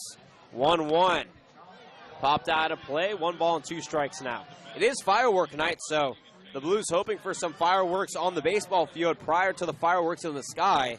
And what a way to tee up a potential fireworks show, or the fireworks show with a potential win if they can get it, and in emphatic fashion at that. But this game is not over yet. 1 ball, 2 strikes. Ringcover kicks and deals. Upstairs, ball 2. 5 strikeouts and only 1 walk for Ringcover. He's also given up 3 hits and 3 runs. Only 2 have been earned, though.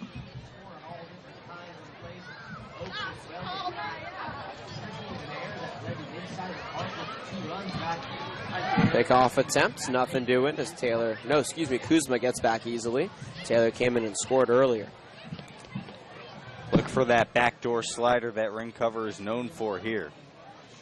This is the spot to do it. He's gotten batters out, striking out, that is, more often than not by way of that pitch. Comes set from the belt and deals the 2-2. Backdoor slider cut over to third, but foul right before Lewis can get over to it. And we'll do it again at 2 balls and 2 strikes. That was a really good pitch from Ringcover. He's got to dig deep. Charleston, one of the best hitters in the CCL. You're not going to just get him out on that slider. You're going to have to do whatever you can. Throw whatever you got at him to get out of this inning. And how about this? The Riptide took a 14-12 lead in the bottom of the 9th inning against the Saints. That is a huge game. That would keep the Riptide in 2nd place. And the Oaks, a full game back of them. The 2-2 outside, ball 3, and a full count now here. The Oaks really got their backs against the wall right now. Losing in this game, Riptide, they take the lead. How are you going to respond? How are you going to embrace the big moment? The Riptide were down 12-9 going into the bottom of the 9th. They put up 5 runs in a resilient effort on their end. The Oaks trying to do something similar here. Payoff pitch. Fastball misses low, ball 4. The second walk given up by Ringcover. And they walk the fastest guy on the SLO Blues, and Jay Charleston. He's at first. Over to second goes Kuzma. And now Dane Stankiewicz, who has been so productive, will step in, but first a meeting at the mound. 9-7 the score. And Dave Solis wants to have a conversation with 2 away here in the bottom of the 8th inning. Luckily, there's probably no scoreboard watching in the CCL, or else that would add to the pressure of this ball game. Yeah, the players on the field don't know the results. We'll talk to them after about it, but for right now, they focus on this game and this game only, and that's big.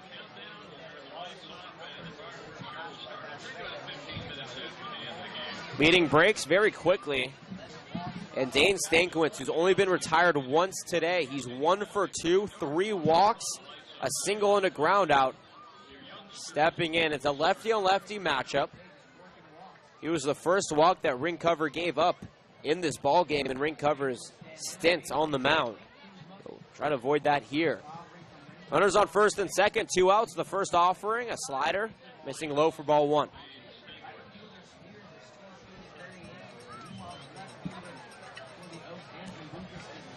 Three hours and 9 minutes into this ball game.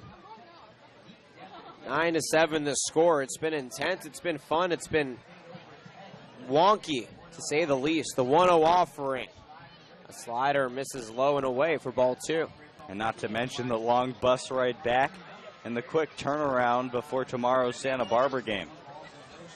This team needs to find a way to manufacture runs, but right now they have to find a way to get out number 2.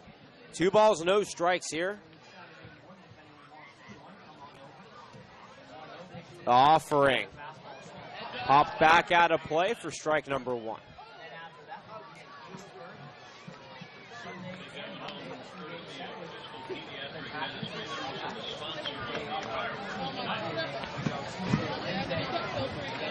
Everybody taking a second here as the umpire kind of gives the ball back to Ring Cover. Ring Cover coming set.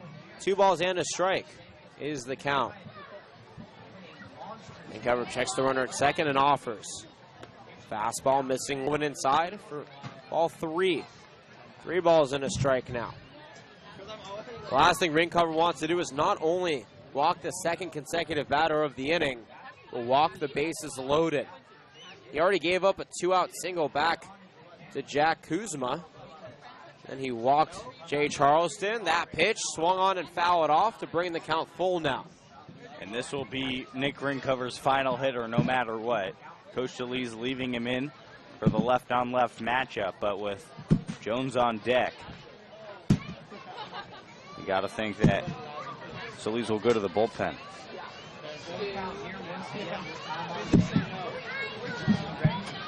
Payoff pitch here, lefty on lefty matchup. The offering, runners on the go, pitches in the dirt, ball 4, and that loads them up. Kuzma to third, Charleston to second, and Stankiewicz, who draws the 3rd walk by Ring Cover today, is on first base, the 2nd consecutive walk.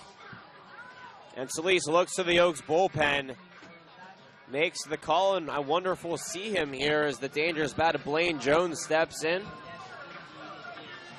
And Drew Sims pauses to talk to Ring Cover on the mound. Solis yet to make the signal. Well, I saw him look over to the bullpen. The Oaks have a pair of arms warming up. Remember the last time this happened when a catcher or a third baseman wants to talk to the pitcher. Solis did come out, but no, he's staying put right now at the edge of the dugout. Everybody at the edge of their seats. 2 outs, bases loaded. Blues already lead 9-7. If they could tack on a couple more, this game may be all but over. But first, Ring Cover will try to get out of the jam here. Blaine Jones has 1 hit in 5 tries today. He also has 2 strikeouts. Here comes the first offering. A fastball high and deep to left center field. That's going back, and it is off the wall. 1 run comes around, 2 runs come around. The 3rd run comes around, and that is a bases clearing triple for Blaine Jones. The score is 12-7 for the San Luis Obispo Blues. And I'll tell you what, Jonathan, I hate to criticize Coach Solis, but for the first time all year, I think he left in a pitcher 1 batter too long. He had guys hot in the bullpen. Now Solis will make the move. But in defense of Coach Solis, this is summer ball. You want to let guys work out of jams. Ring Cover's a guy, he's been pitching well today. He's had great success overall this year. He showed his vote and confidence in Ring Cover there. This time it doesn't work out, though. We're going to take a break. Runner on third after a bases clearing triple for Blaine Jones. It's a 5-run ball game, and the Oaks will only have 3 more outs to make up the difference. It looks like David Appleby will take the helm. as we take a break. 12-7 the score, 2 outs, runner on You're watching Oaks Baseball on the Oaks Baseball Broadcasting Network.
David Appleby from Michigan will relieve for Nick Ringcover.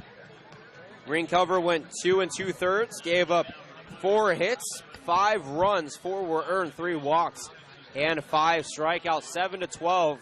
The Blues lead the Oaks. Runner on third, and Blaine Jones, who absolutely broke this game wide open on a places clearing triple, and Brian Klein stepping in. He's 1 for 3, 2 walks, a single, fly out and a strikeout. As Appleby, after warming up, wants to talk to his catcher to try and find a way to get this out.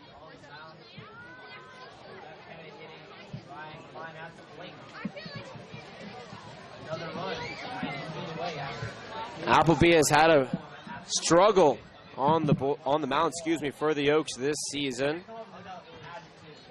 This is his 13th appearance. He has a 3-2 record, but a 7.2 ERA in 20 innings pitched. Leads the team with 17 walks. He's also hit 5 batters. Lefty on righty matchup here. The first pitch to Klein, a swing and a miss for strike 1. Appleby does have 14 strikeouts, but again, 17 walks. The Oaks have 5 big errors. They've walked 10 batters, and that's been the difference. The 0-1 skied out of play, and Appleby out ahead of the first batter he faces. No balls and 2 strikes.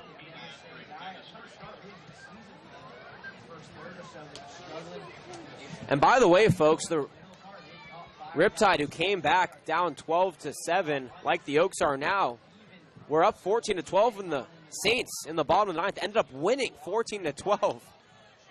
That pitch fouled back once again, and so that means everything right now for the Oaks, because if the Oaks lose this game, there will be a half a game difference between the number 2 seed and the 5th seed, which doesn't qualify for the playoffs. That's how tight this playoff race is. The Oaks will still be half a game up over the Blues if the Oaks lose, and they will be tied for the 3rd seed technically with the OC Riptide. The Hillsborough Prune Packers, because of their 2 wins over the Catch, will be in the 2nd seed no matter what tonight. That'll be the outlook on the standings regardless of the outcome, but first, some more baseball. The 0-2 misses inside, gets away from Sims, and coming in and scoring is Blaine Jones. That's the 6th earned run to Nick Ringcover. And now it's 13-7 with 2 outs here. And how about this? Of the 5 runs that have come around here in the 8th inning, 4 of them have been scored with 2 outs. What resilience by the SLO Blues offense. And that's what happens when you don't throw strikes. Too many walks given up from ring cover. Too many wild pitches, too many mental errors. The Oaks were in perfect position to win this ball game. The 1-2 offering. Cracked over to first. Off the glove of McFarland, over to the second baseman. Pickett's and over to Appleby at first. That's an incredible play. That technically goes as a 3-4-1 putout. Klein wasn't happy. He slammed his helmet on the ground. But nonetheless, 5 runs on only 3 hits, an error for the Oaks, and nobody left on base. 13-7 to score. The Oaks have 3 more outs to make up a 6-run deficit. Catch it right here on the Oaks Baseball Broadcasting Network.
Top of the 9th inning, the Oaks have the top of their order, Shaken, Lewis, and McFarland. Clark Eater has been impeccable. He's retired 12 Oaks in a row. The Oaks have retired 13. They have yet to get a base runner since the 4th inning, and they trail 13-7 after a bad inning by the Oaks pitching staff in the bottom of the 8th inning. The first pitch is Shaken, misses outside for ball 1.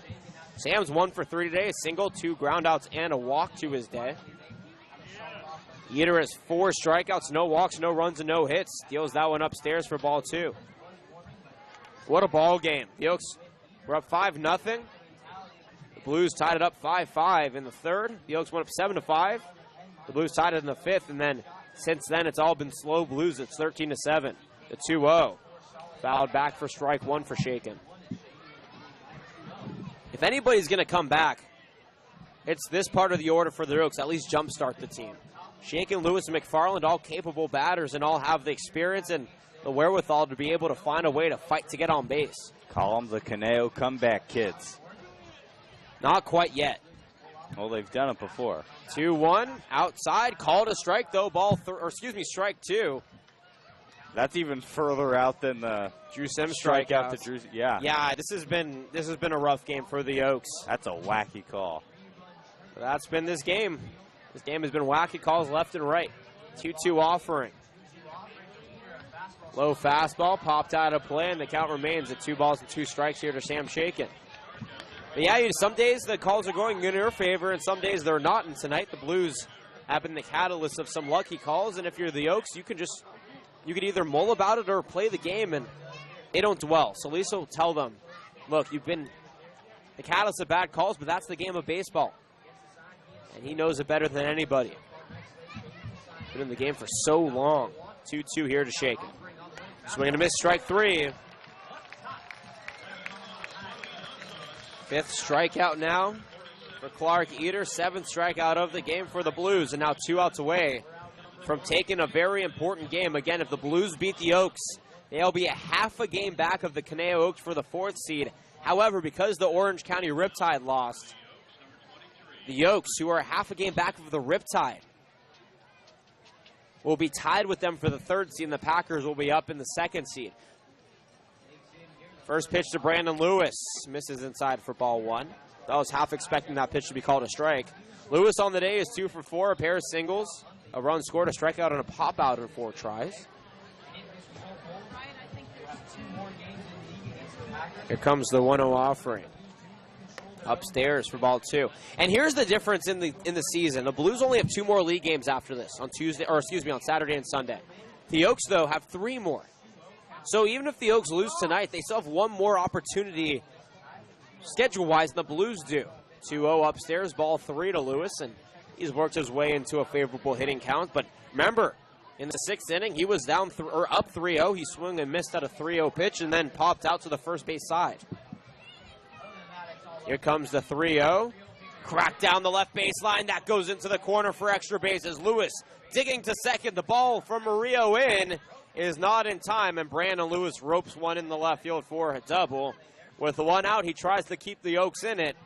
And now Jordan McFarland steps in. He's 1 for 3 today, but he's reached base 3 times. That was the first hit in the last 14 batters for the Oaks. What a drought for a team that's been so offensively gifted this part of the season. It's not over until the 3rd out is recorded, Jonathan. Packers lead 13-3 over the SoCal Cats right now in the top of the 6th. They've had 2 grand slams today, 1 in the 2nd game and 1 in the 1st game.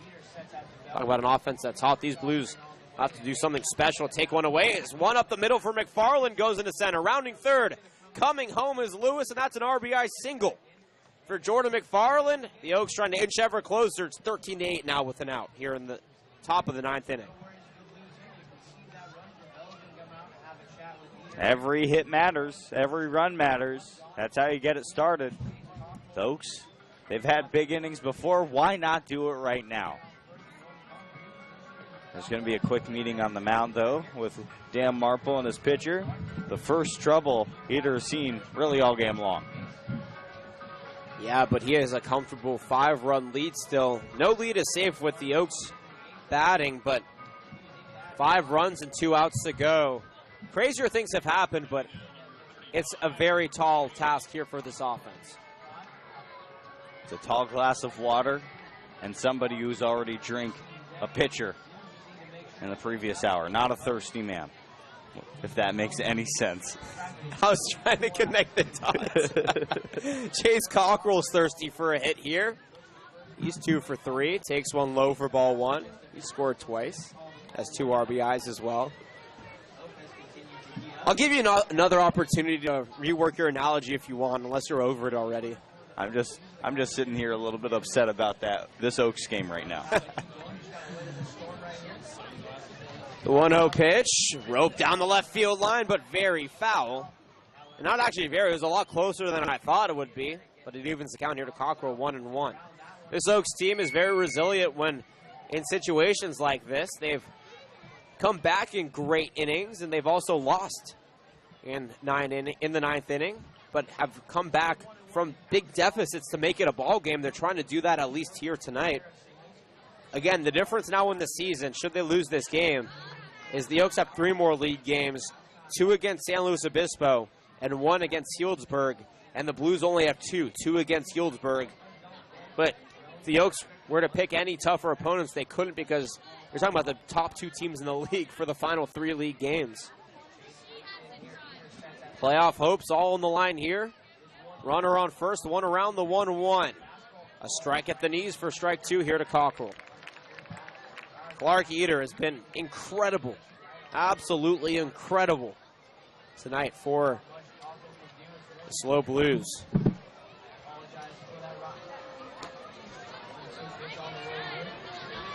One ball, 2 strikes, 1 on, 1 away, 1 around. Eder rocks and fires. Curveball upstairs to even the count here to Cockrell. Cockrell, Alexander, and Spears Every one of those batters possesses clutch. And the Oaks hope that they can find a way to get all of them up, because that means things will be progressing in their favor, though 5-run deficit is not much in their favor. A pitch gets out of the strike zone and brings the count full here to Cockrell. 3 hours and 28 minutes into this ball game. Longest game of the season in regulation for the Oaks is 3 hours and 30 minutes, so 2 more minutes, and they will have exceeded that. The longest game of the season was over 4 hours, though, in the 11-inning ball game against the SLO Blues back on June 11th. Or, excuse me, the Academy Barons, my mistake, back on June 11th. Payoff pitch here to Cockrell. Swung and a miss, strike 3. What a comeback pitch on the fastball for Eder. Gives him strikeout number 6 on the ball game. Cockrell strikes out for his second time, and now the Oaks have their last hope in Elijah Alexander. I think no, looks like Bailey Holbrook is going to pinch it. You're absolutely right. Bailey Holbrook, Union University product, who is looking to transfer in the fall. We'll dig in here. He's a switch hitter, not a natural lefty, though his only home run of the season has come from the left side. On the season, he's batting 118. He has 4 hits and 34 tries. He's struck out 12 times and walked 3. Tall lefty, or tall righty, I guess, batting lefty right now. Digs in the first pitch. Check swing down the third base line, but foul for strike 1.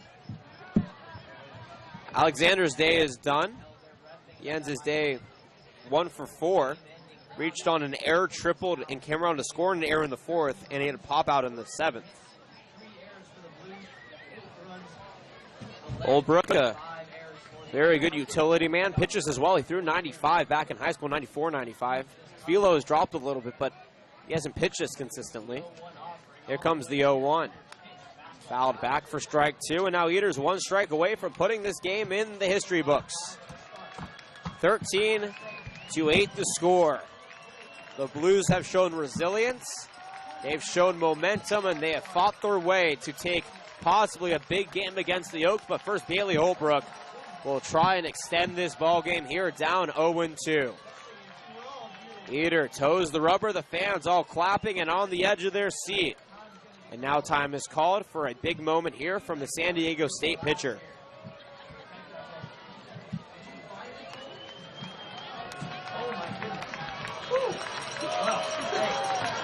Eder toes the rubber, kicks and fires the 0-2. Curveball misses low and inside. A good eye right there from Holbrook to beat the count to 1 ball and 2 strikes.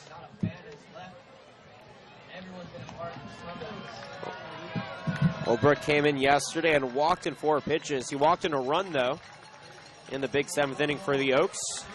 Right here, hoping to get a hit. 1 ball, 2 strikes once again. Coming set is Eder. Toes the rubber, rocks and fires the 1-2. Called strike 3, and this ball game is over.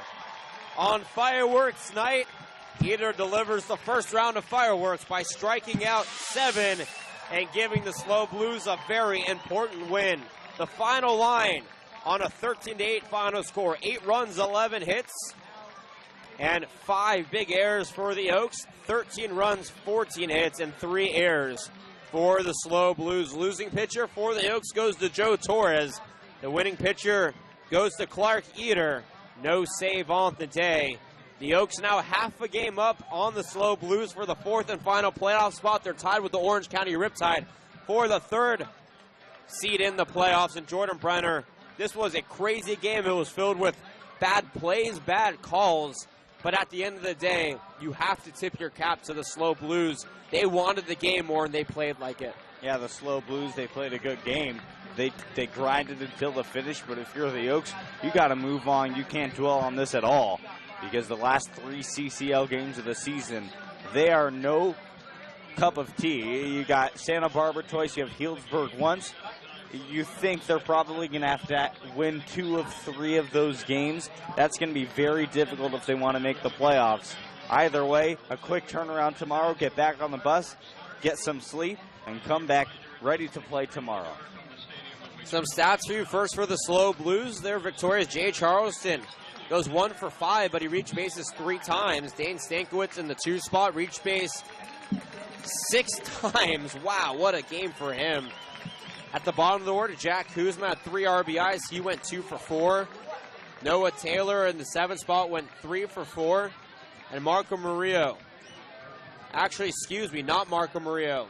Blaine Jones had a bases clearing triple in the 8th to put the cap on this game and give the Blues the eventual win. On the Oak side, Brandon Lewis went 3 for 5 with a double and 2 singles, 2 runs scored. Jordan McFarland went 2 for 4 with a double, a single, and a run scored. Chase Cockrell went 2 for 5 with 2 strikeouts and 2 singles, as well as 2 RBIs. And Elijah Alexander went 1 for 4 with a triple, an RBI, and a run scored. Well, that's going to do it for us here at Sinsheimer Stadium. We're going to take the 3-hour bus ride back down to Thousand Oaks and hit the road once again tomorrow morning to Santa Barbara for a 6 o'clock game against the Santa Barbara Foresters.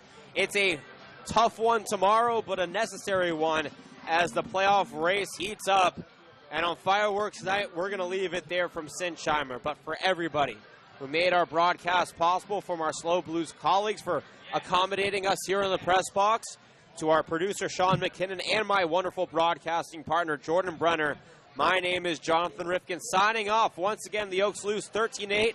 We will see you tomorrow at 5:45 for the pregame show. 6 o'clock first pitch when the Oaks take on their rivals, the Santa Barbara Foresters, in Santa Barbara for the most important game to date of the season. But until then, please enjoy the rest of your Friday evening.